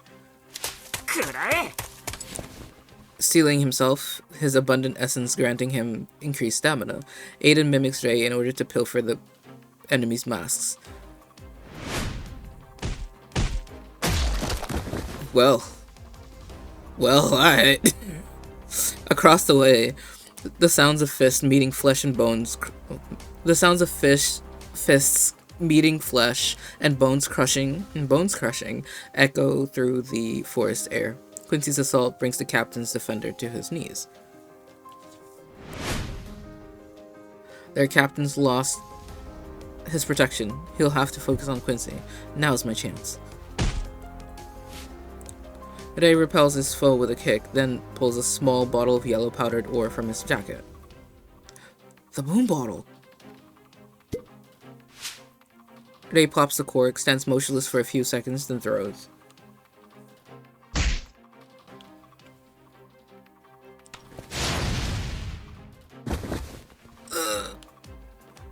To their surprise, the mercenary captain evades the blast. Even more surprisingly, he uses his own ally as a meat shield. That's crazy. Whew, that was close. 2-on-1 is no fair. He sacrificed his own ally? Oi, we need to find a chance to retreat. Understood. Ray gives Quincy a retreat signal. The Forest Guardian nods in agreement. Tightening his fist, he gears up for the final assault. Suddenly he notices the crafty grin on the captain's face. Looking up, he spots the crossbow-wielding mercenary hidden high in the nearby tree, his sights set on Aiden and Ray. Above! Watch out! Wrong time to lose focus. The leader pulls out a handful of spiked crystals and launches them at Quincy's face. Not his face! Quincy instinctively raises his arms to protect his eyes. The crystals explode mid-flight, splitting into razor-sharp fragments that pierce into the Forest Guardian's forearm. Oh. No! Keshi!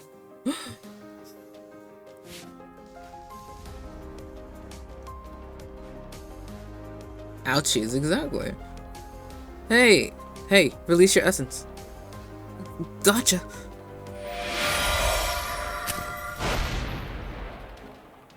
Ray tosses an essence-powdered smoke bomb into the melee.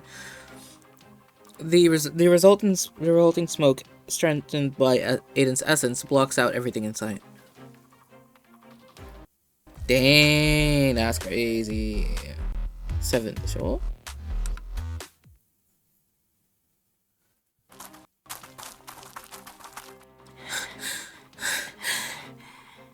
Having escaped the battlefield, the three men quickly search for the nearest hiding place.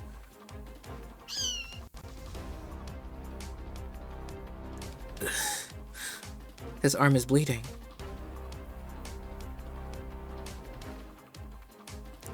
What? There's a cave over there. Aiden and Ray come across a band of dashing rogues. They're not very dashing, unfortunately. Oh, thank God his boobs are fine. Well, it's only his arm, you know. As long as it's not his expanding boobies, it's fine. I don't hear any footsteps.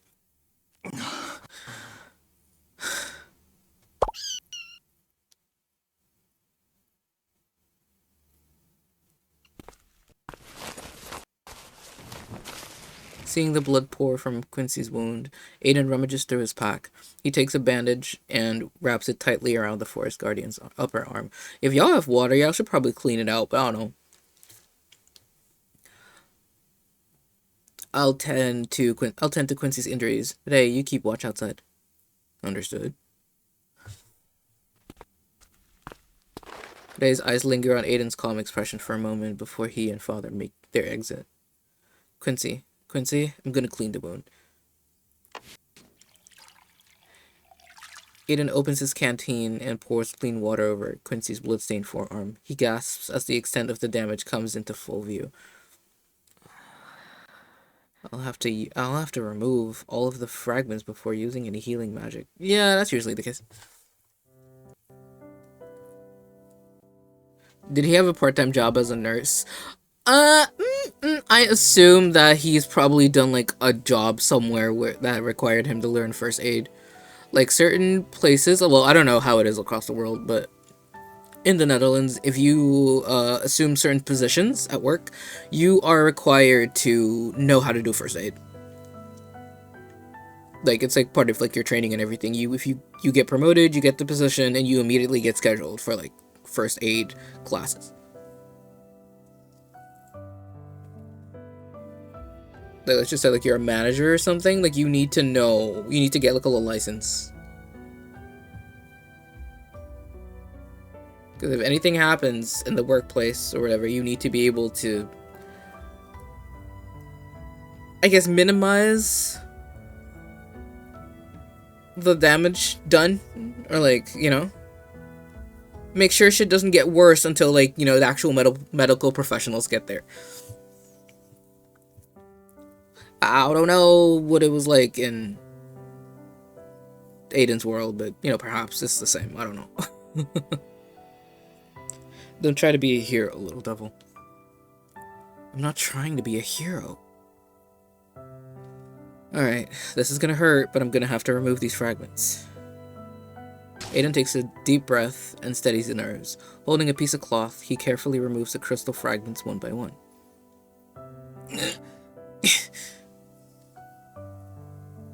Sorry. Try to hold out a little longer. He looks afraid. Interesting. The Forest Guardian, fearful of making his companion even more nervous, grits his teeth and stifles his groans. It's okay. You taught me this. Piece of cake.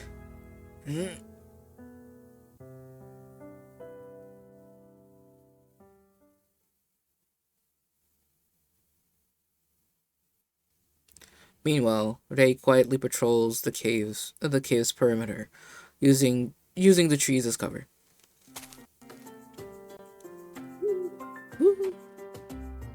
It's too dangerous to let Father fly overhead right now. I'll have to watch for any movement from ground level. Captain, no sign of them. Bingo. Should we continue the search? No, we'll only suffer more damage if we run into them again. Their top guy is wounded. They won't pursue us for now. Keep an eye on the rear and advance according to the plan. Yes, Captain. The mercenaries take their leave. Ray waits in the shadows for a while, listening and observing. Finally, he sets off for the cave. Feeling better? Yeah. finally managed to stop the bleeding after removing the fragments, using a little healing magic and applying dressing to the wound.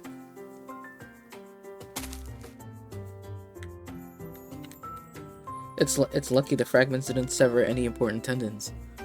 What's important is to stave off infection. Phew. When I saw all that blood, I was shaking like crazy.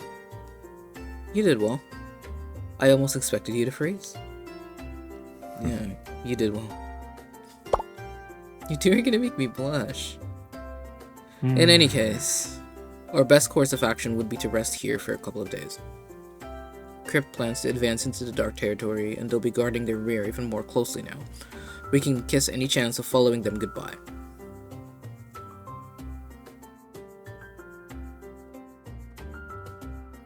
Oh, I'm disappointed that Sengoku Basara didn't do well in Japan, so all that's left of Samurai is Samurai Warriors for Soul of Japan. Yeah, I mean, like, Sengoku Basara didn't do well, but it has like a cult following. Like, I personally enjoy Sengoku Basara, but like I only watched like season 1, and that's it. Like, people who are into it, and that's it. That's a very sad thing.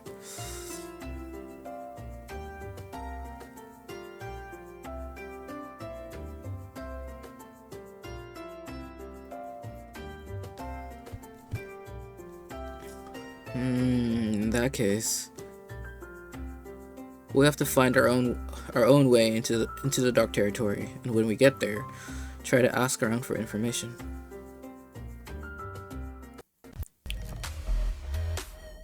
Hey, that was 7, right? Right?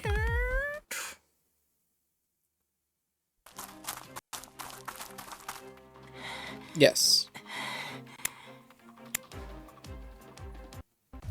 Yippee! 8. But yeah, there's a lot of shows and games that I wish did better than they did. Like, some of my favorite shows, like, they were awful. They didn't do good at all whatsoever. So like, the merch they got was like super obscure, and you won't find it anywhere. There's no reprints, no nothing, and I'm just sitting here like, but it was good. Y'all don't have taste. So, you know.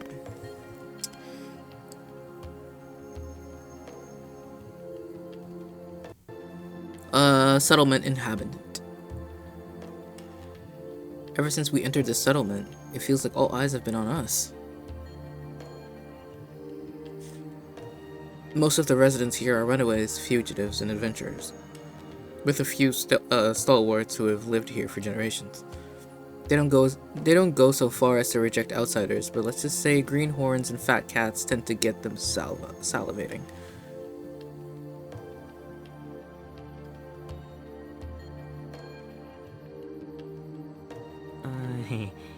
Wait, so am I a greenhorn or a fat cat? Both.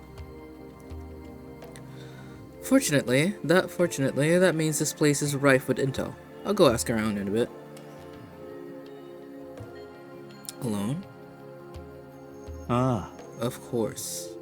Or should I take a posse with me everywhere I go? This is his bread and butter. He'll work better alone. Yeah, I guess you're right. It's been 3 days since our run-in with Crypt. They've probably been in the Dark Territory a while already. The 3 had amazing gameplay for high-level characters and good voice acting, but it had no marketing. That is the worst. That is the fucking worst.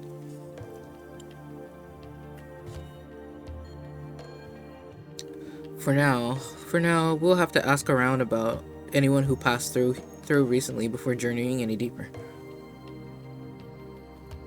Check out those guys. Do you think they're mercenaries too? A group of youngsters stand gathered outside a ramshackle house nearby. Their guarded but curious gazes fixed on Aiden and Quincy. 2?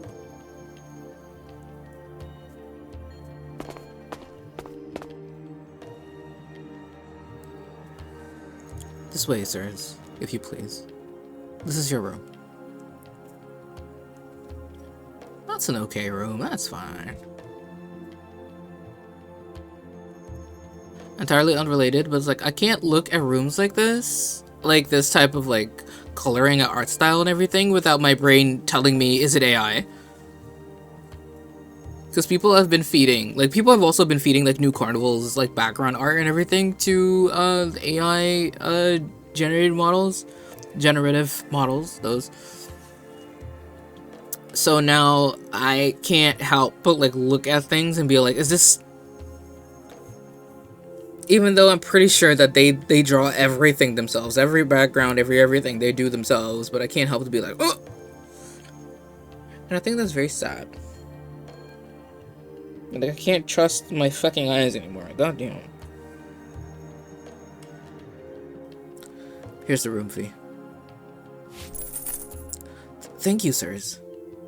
The delighted innkeeper takes the coins, bows, and swiftly exits the room. Aiden feels something knock against his leg. He looks down to see a frail-looking boy clutching a rag. Shoeshine? No thanks, not right now. However, I am interested to know what you plan to do with my coin pouch. The color drains from the boy's face. He turns to make a break for it. No, it's so fast.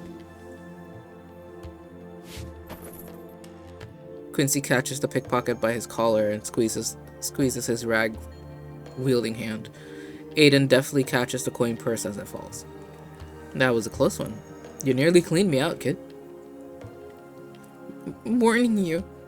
My big brothers are mercenaries. If you lay one finger on me, they won't let you off lightly. Save it, Squirt. Your big brother could be the king of the Kleinster Kingdom, for all I care. That's Graham.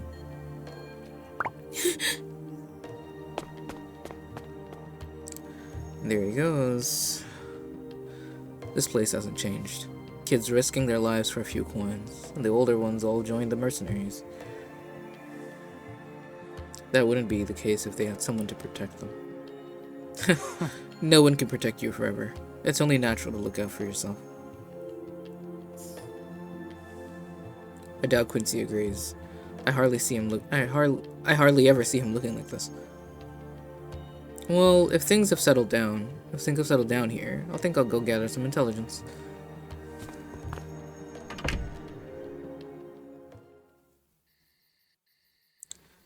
Time for lights out arrives, but the day still hasn't returned. This is a dicey area. We'll have to take turns keeping watch. In other words, today has been out a little too long. Is he using his body to gather intelligence? Is that what he's doing? Oh, I heard that. Oh, sorry. My bad.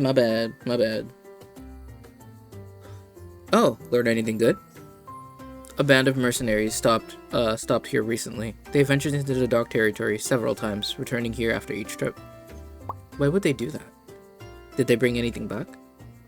It seems that whenever they left, they were back pretty quickly and didn't have anything of note with them. And after they returned, they'd have a local smith repair a certain instrument. They came all this way, but still haven't left with what they're after. And they know we're hot on their tails. Wait a minute. They've encountered a problem and can't progress any further into the dark territory. In other words, they know the location of the experimental materials listed in the journal, but they don't have any way of venturing deeper into the dark territory. We, on the other hand, do have a way of heading into the dark territory. Do you have a plan? I do. But something tells me a certain Mr. Worrywart isn't going to like it.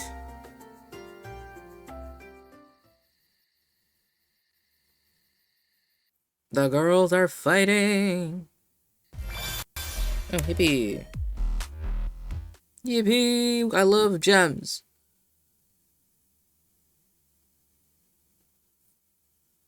Following a discussion between the three men, Quincy exits the room to take first watch. Man, this is so much more stable than that bullshit we used before. Oh. Thank you, Scuff from earlier, for introducing me to this software. Love that. Love that. This has been a rough trip so far, and while it's too early to relax just yet, at least we can sleep somewhere relatively safe tonight. I don't know if it's because things have calmed down a little, but more and more questions keep flashing through my mind. Word has it that it's a surviving page from a copy. Word has it that it's a surviving page from a copy of a research journal belonging to a certain member of the royal family.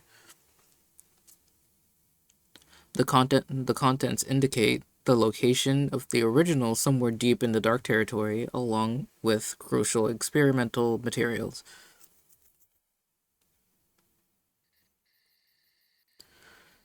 Ray, you asleep? Not yet. What's up? That journal you're searching for. Did it belong to your mother? And here I half expected you had something important to ask. This is important. I'm right, aren't I? Who knows? The intel we have only points to the possibility that the journal and experimental materials were linked to the Council of Sorcery during its initial years. As for which member it belonged to, only the journal itself can tell. The Council of Sorcery. No wonder you didn't want Gato and Blade getting involved. And if it's related to the early members, that means... None of that is important. My objective is to learn whether or not the research holds any value. Now, go to sleep. Or do you need me to sing you a lullaby?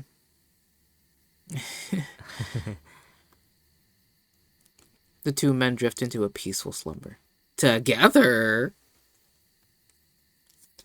A while later, Quincy returns to the room and wakes up his replacement. You're up. Yeah. Ray rubs his eyes and pats his cheeks a few times. Picking up his weapon, he exits the room.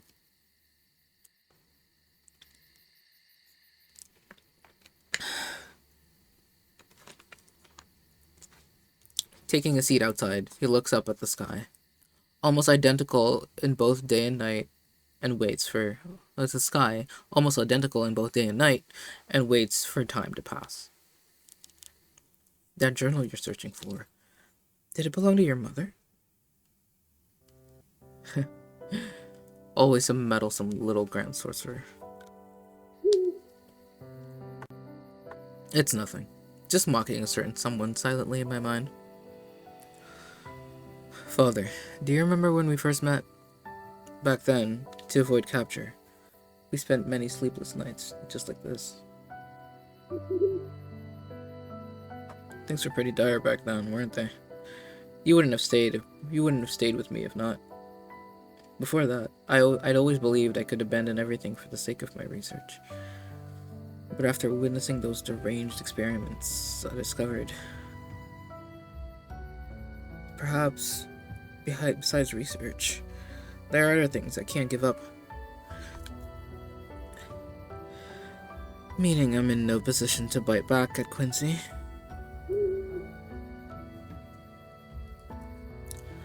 It's all a Grand Sorcerer's fault, digging up ancient history. No more time wasting. We have work to do. Let's move. Contrary to the plan, Ray exits the inn, leaving his dozing companions behind, and heads to the other side of the settlement. He meets no one along the way, except a few prying eyes behind curtains and window panes. Before long, he stops in front of a small house. Oi. Oi, are you in there? I have good news. Come out now or I'm gone. After a few moments of silence, a voice echoes in response.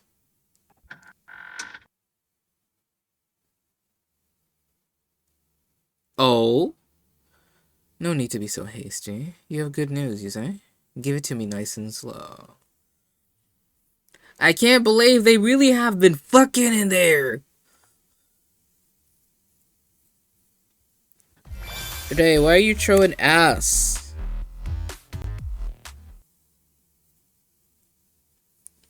That would make for a good comic. I'm gonna need the people on Twitter and the people on Pixiv to pick up their tablet pens and just draw a little. I want to see today and the mercenary captain. Okay. Either way is fine. I don't care who's top or bottom. I do kind of care, but I don't care. I just want to see it. Amen. Thank you for understanding, Kyo. Thank you. Wake up. Boy, wake up. This is no time to sleep. We're under attack. Right now? Did the enemy find us? With all his thoughts of sleep eradicated from his mind, Aiden quickly brandishes his knife. Quincy, already attuned to the situation, prepares to meet the attackers head-on. Based on the footsteps, there's 2 of them. I'll distract them before they can attack. You two slip out the back. We'll meet up later. Got it. Be careful. We're counting on you.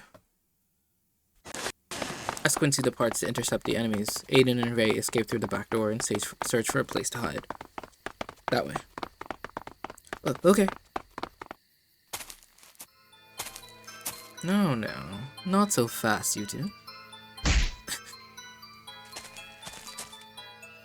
Several faces appear from around the corner and approach the 2 men.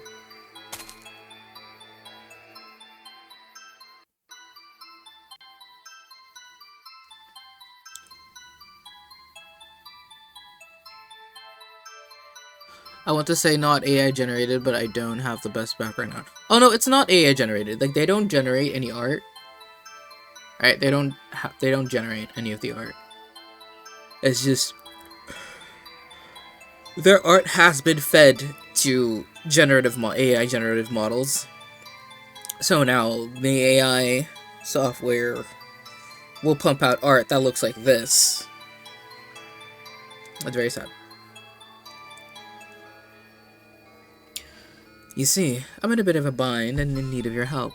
Won't you come with us? Damn it, Crip were waiting to ambush us. Gotta find a way to escape. Right?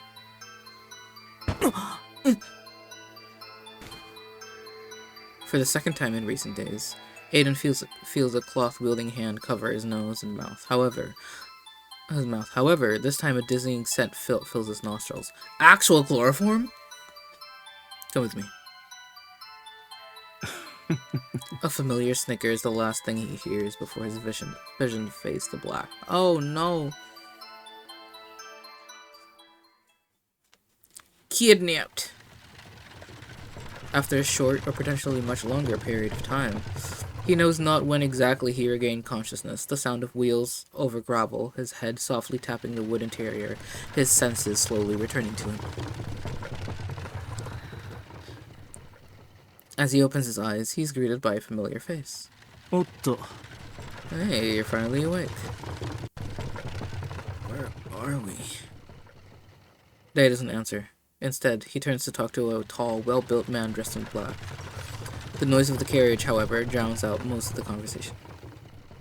Take him through, then dispose. Rest assured, we'll do as promised.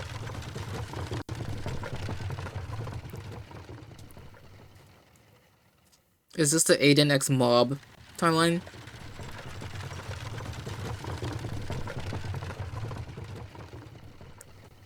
I'd like to see that. Aiden shakes his head as this memory slowly returns. Wait, what's going on? Why? Good morning. I hope our little intrigue didn't frighten you. What carriage has this comfortable couch? Doc, I don't know, but I guess mercenaries make good money, I guess. I don't know. Perhaps. How should I address you? New Grand Sorcerer, perhaps? We were able to learn of your existence thanks to this eager gentleman. If not for him, things could have become a real headache.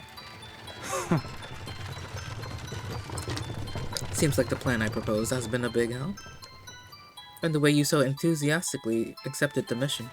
I thought you were fully prepared to enter the Dark Territory. Even the most complete preparations can fail. Take this device our employer provided us with. It's an experimental model. It hasn't functioned as expected. Although, you already knew that. The captain shakes his head begrudgingly as he kicks the meticulously designed spherical object by his feet. And devices such as this one that temporarily stabilize Dark Territory essence are far too complex to be repaired by any local craftsman. So, that's why you brought me along? Why are you doing this, Ray? We'll soon be arriving, and when we do, I'd like to invite you to take a little stroll with me to our destination, Grand Sorcerer.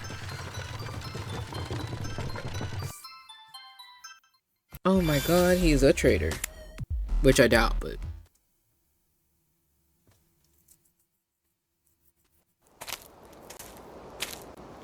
Under an eerily shaded sky, an essence-laden breeze sweeps across the plain.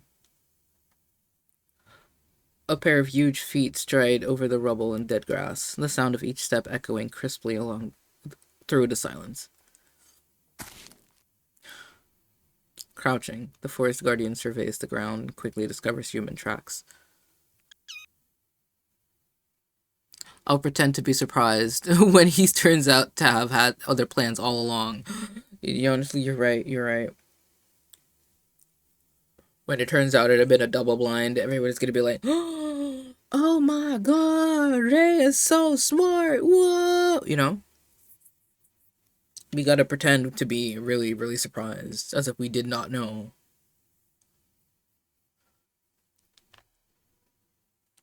I know. Quincy's unease has been growing since Aiden's disappearance.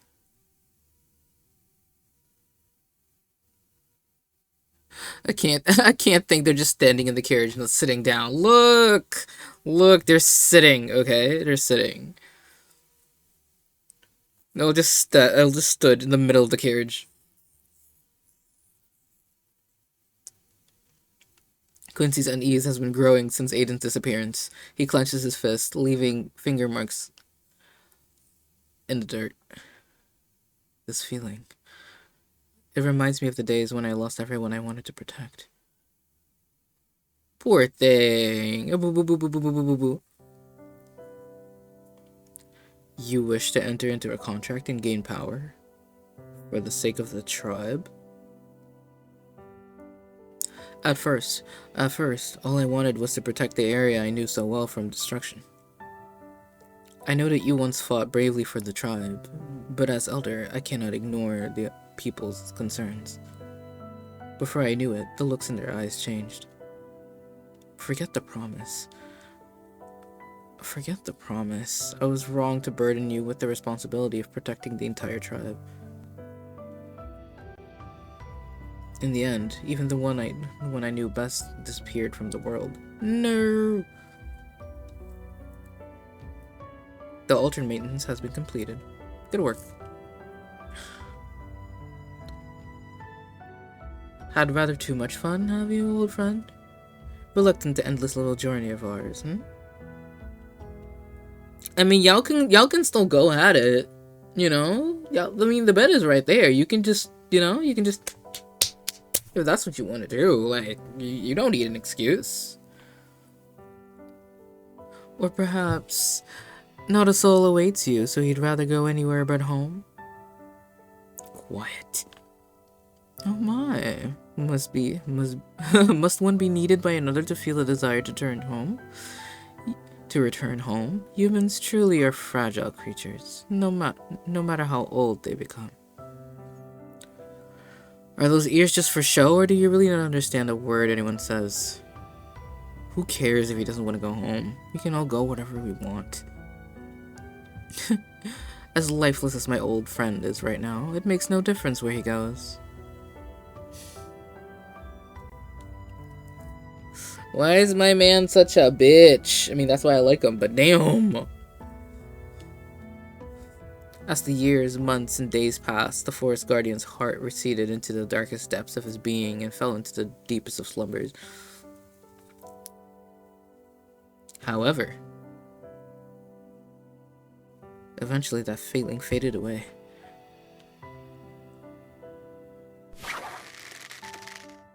Tightening the bandage wrapped around the wound he got before, a hunter's glint flashes in the woodman's eyes. Things are different now. Things are different now, y'all hear that? As well because of this fucking twink on the screen right now. Walk faster. My feelings.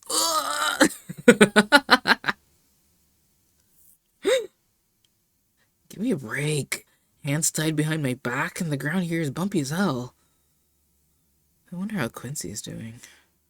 Your ex-teammate looks rather dispirited. Why not go comfort him? Instead of spouting endless nonsense, how about you tell me where exactly we're going? I'm not interested in playing guessing games with you. No need. The captain cocks his chin and casually points to the foot of the mountain up ahead. Looks like there's a cave. This is the entrance.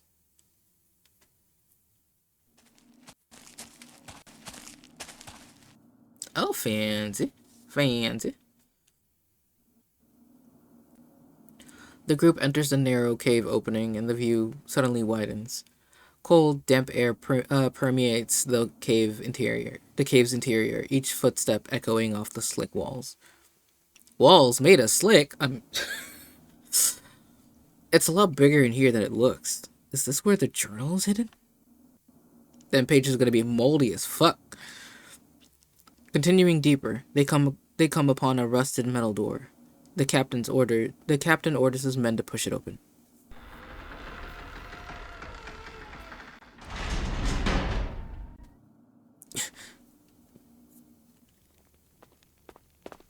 Ooh.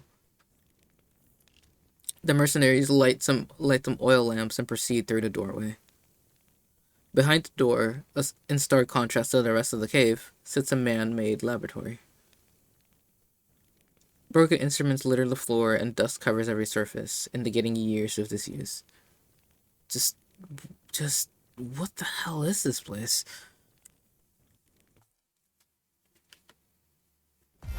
Oh, we're almost at the end? Oh, whoa, we have 3 chapters left. That's crazy. This is nothing, right? Yeah, that's crazy.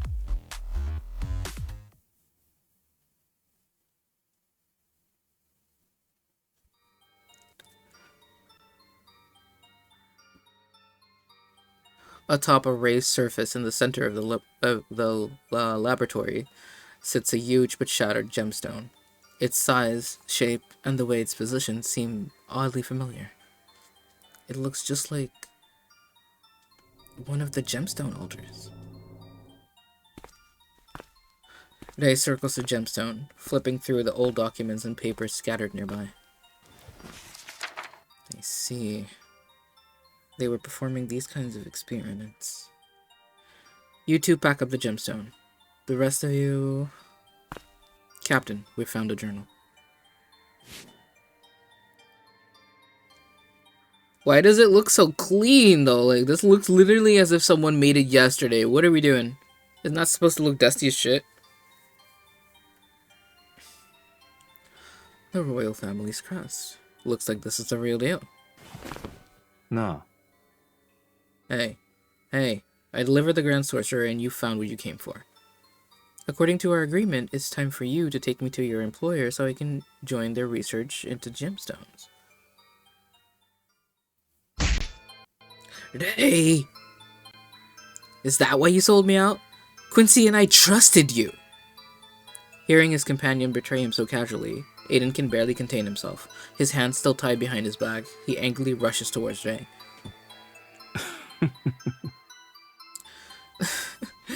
There's nothing I won't give up to achieve my goals. Don't tell me. You believe you're an exception to that fact? Well said. With that attitude, you make a good mercenary. We're not so different after all. How would you like to become a member of Crypt? I'll consider anything as long as there's benefits involved. Damn it. Quiet down. Ray grabs Aiden by the arm and pins him to the table. Take what you need and let's move. My patience is wearing thin. The captain nods his approval, and the crossbow-wielding mercenaries steps forward to escort the Grand Sorcerer outside. Oh. Huh? Oh, it's the boom bottle. There you go. Hearing the sound of breaking glass, the mercenary looks down to see a small bottle of yellow powder rolling on the ground near the Grand Sorcerer's foot. 3, 2, now!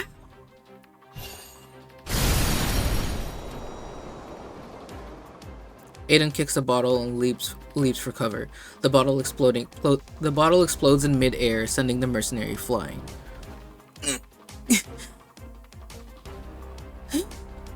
It's hard to move. It's hard to move with my hands tied behind my back, but it looks like Mr.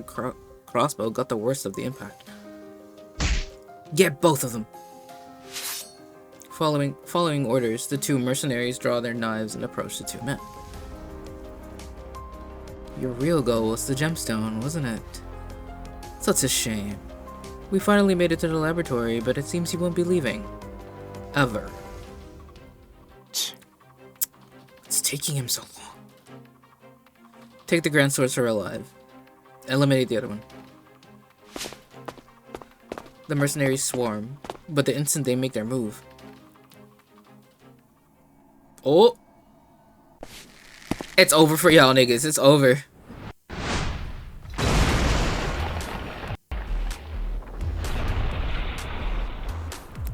A gargantuan figure smashes into the oncoming foes. The mammoth fist moves with such speed that they never see it coming. Finally! Always with the dramatic entrances. The huge individual, terrifying to his enemies, reassuring to his allies, stands amidst a cloud of swirling smoke and dust.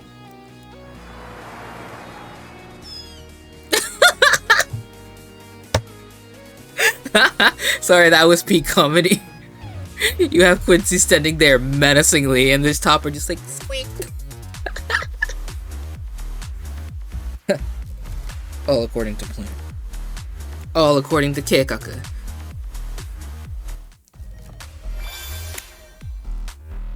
Keikaku means plan.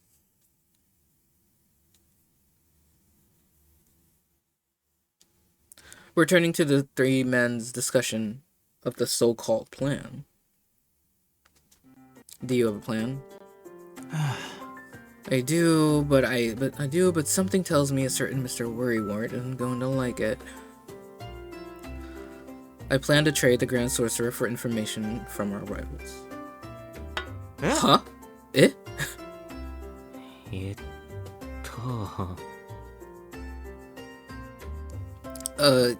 You know there's only one Grand Sorcerer, right? He's kinda precious. Naturally. I would never give up such a rare test subject so casually. You're right.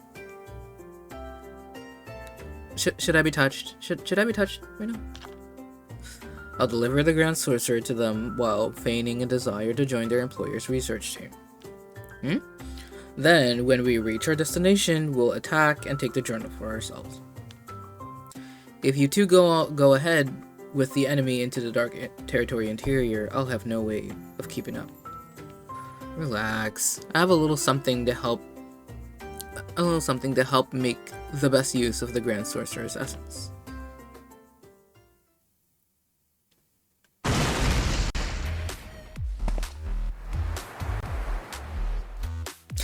All according to plan.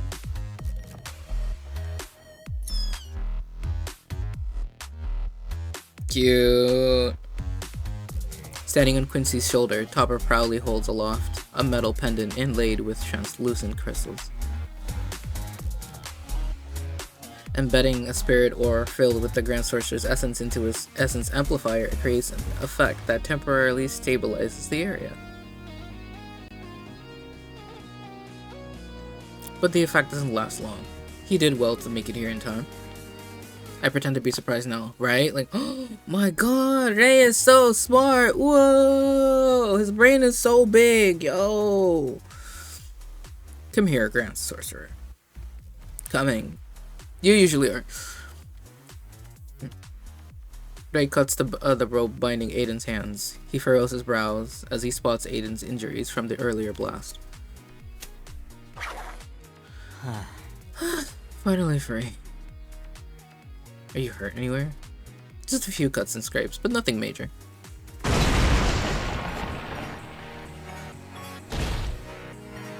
Bro, Quincy is fucking these niggas up! Oh my god!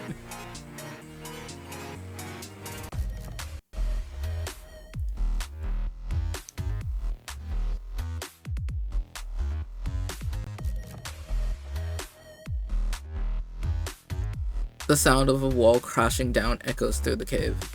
Yet another enemy collapses in a leap, leaving only the captain standing, holding a severely injured right arm. Ready to surrender? Your right arm is useless. You've put me in a difficult position here.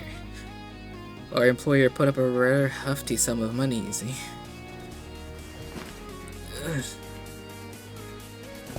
Having suffered the brunt of the earlier blast, the mercenary fights through the pain and aims his crossbow at the forest guardian.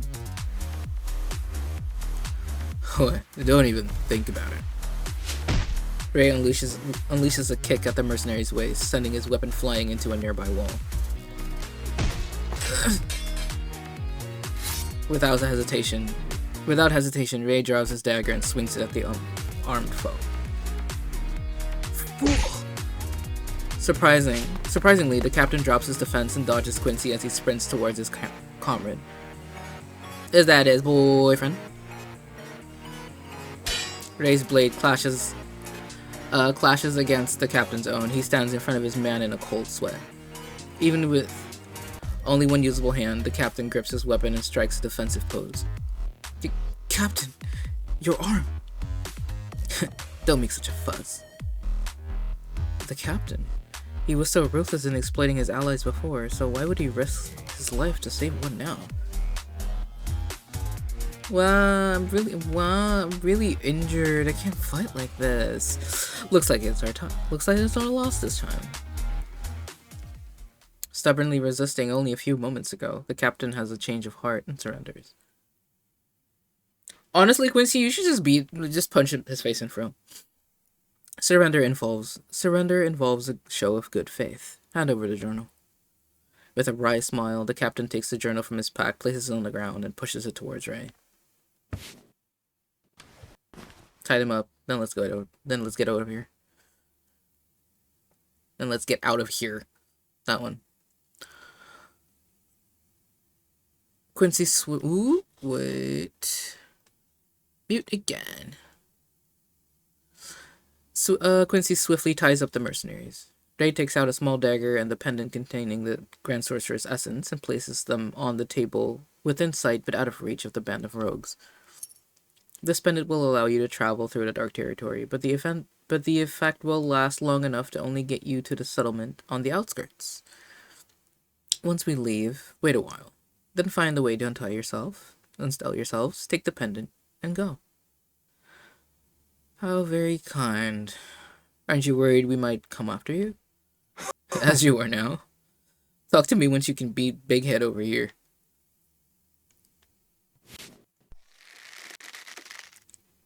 Quincy threateningly tightens the bandages around his fists, clearly accepting his role as lethal enforcer. Hey, Quincy, I've packed up the journal and gemstone fragments. Good. I'm ready to leave too. Let's move.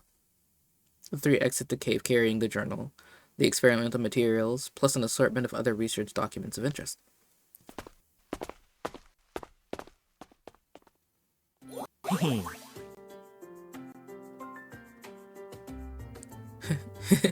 Was Captain Ray pleased with our little mercenary act? You both put yourself at great risk. How could I feel otherwise?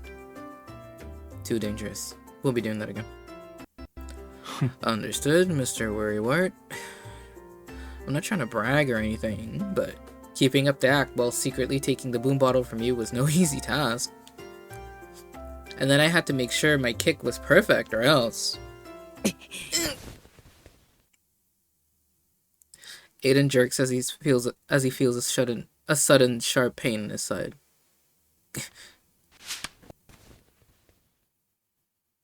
As if utterly by instinct, Ray jumps to Aiden's side and supports him with his shoulder.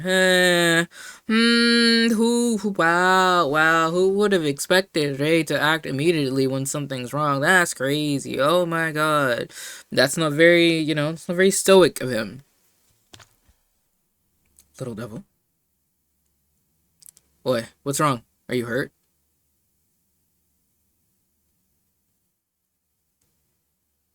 This guy tried to bargain his help. Embarrassing. Ew. Cringe.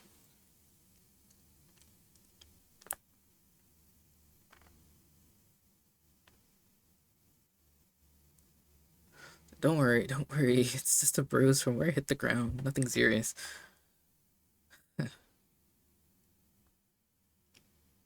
What does that look mean? Oh yeah. I just think it's pretty rare, that's all. You being so worried about me? Did you hate your head too? If I didn't have a bunch of unfinished experiments involving you, I'd leave you right here and save myself the bother of working out how to get you back. What are you looking at? I love how even Quincy's like, alright, nigga. Alright. Okay.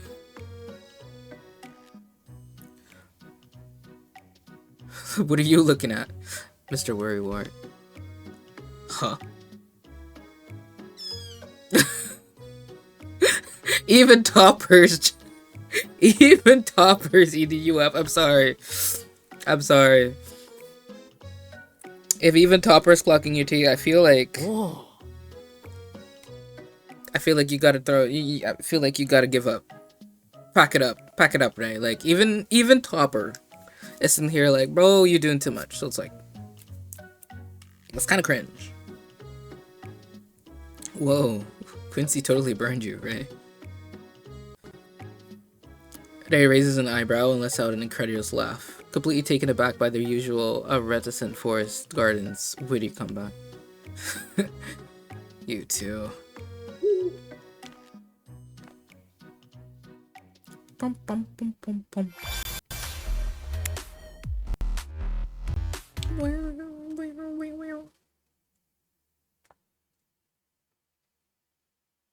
After leaving the dark territory, the three men make their way to Ray's cabin in the water territory.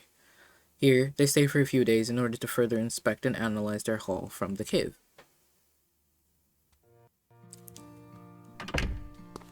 I forgot his place is like canonically a fucking mess.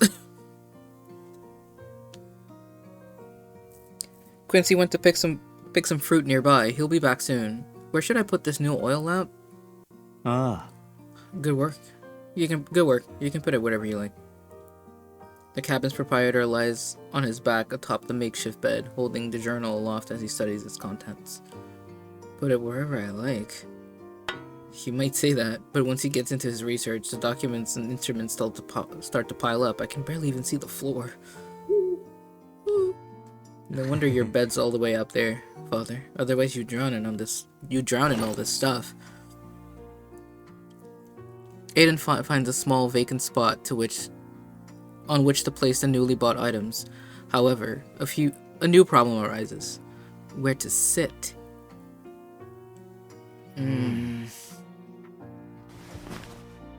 As Aiden ponders whether he should move some items to make space, Ray sits up and vacates half the bed. Is he telling me to come sit next to him? Well, this is rare. Seeing his clan member's generosity, Aiden saunters over and takes a seat.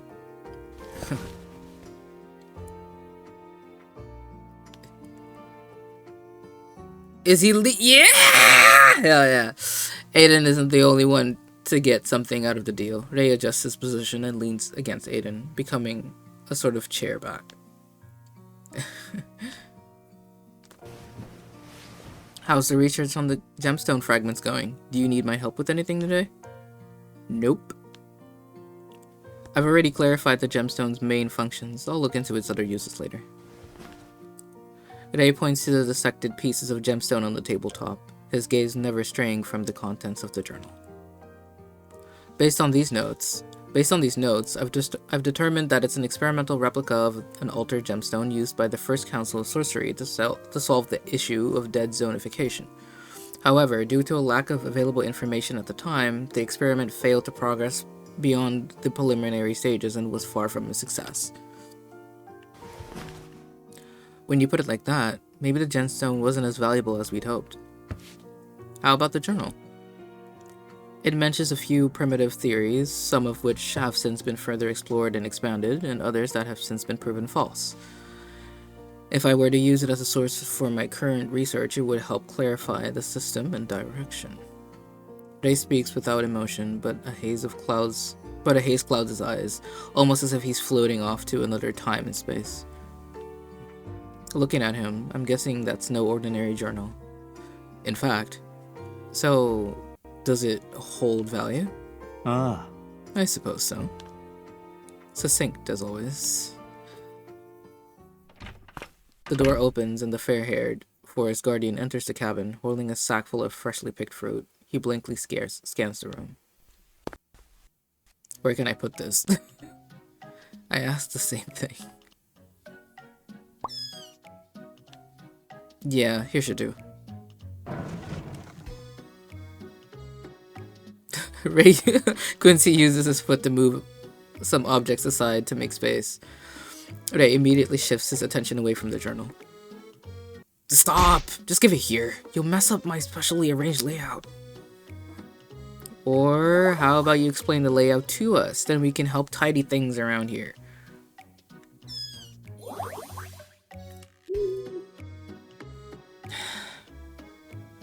No need. I'll do it myself. Now. Out. All of you.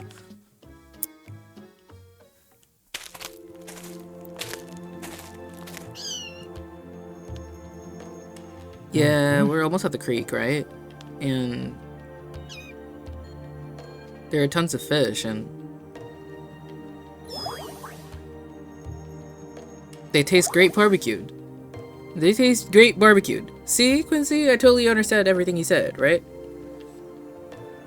Those two gabbing away and me stuck in the middle.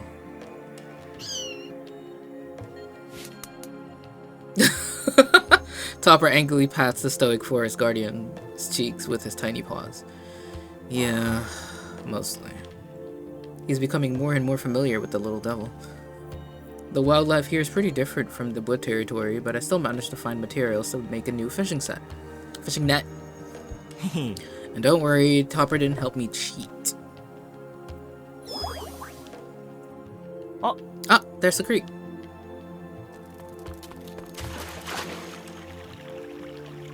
Aiden rolls up his sleeves and trouser legs, then removes his shoes and places them beside the creek. With Topper standing on his shoulder, he carries the fishing net into the water. Be sure to check on my results when I'm done, okay, Quincy? Okay. Okay. The afternoon sun falls softly on the creek's gently rippling surface. Quincy watches his companion, now ankle-deep in the icy water. Aiden focuses his attention on the water around his feet, occasionally looking up to check on his companion. Alright, I've placed the net. I know winter's almost over, but the water's still cold as hell. Let's get back on solid ground. Winter. Yeah, it's almost over. But I still haven't finished training the little devil. I need to teach him about the various terrains of the forest, plus some weaponry skills. That way, he'll become even stronger. As he contemplates the coming spring, a slight smile spreads across the forest guardian's face. The silence that once filled his heart, now a mere figment of the past. We made it right before the ads. Oh shit. Whew. that was a good story. I enjoyed it. Cries, explodes, dies. We made it right before the ads. Whew. That was a good story, I can't lie. Honestly, it was pretty good. I quite liked it. It wasn't my favorite, but it was still pretty good. Thank you, new Carnival team. Yippee. I've also finished the event table, so. Yippee. And we will not be reading Fanciful Capriccio. Maybe we will. Have I done Fanciful Capriccio? I don't think Capriccio. I don't think we did that. Should we? I don't know. We might. But it's only 2 weeks left, like 16 days. So I'm like, should we? Until when is this? The 27th. Okay. We may. There is a chance. We do this. A chance.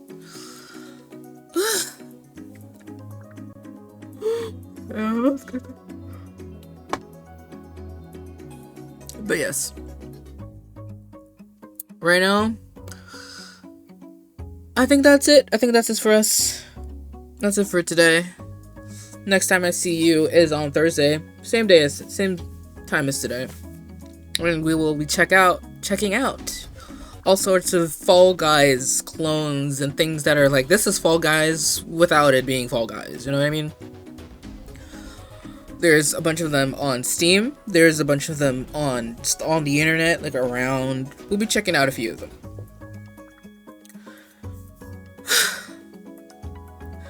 And now I will have lunch and then get to drawing and recording audio and just, I'm so busy. Yes, thank you for bearing with me as I sat through a million of years of scuff.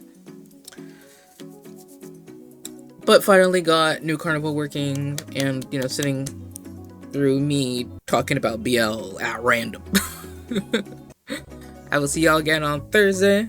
And as always, if you need a potion or a curse, you know where to find me. Bye-bye. Wait, let's do this music. Bye.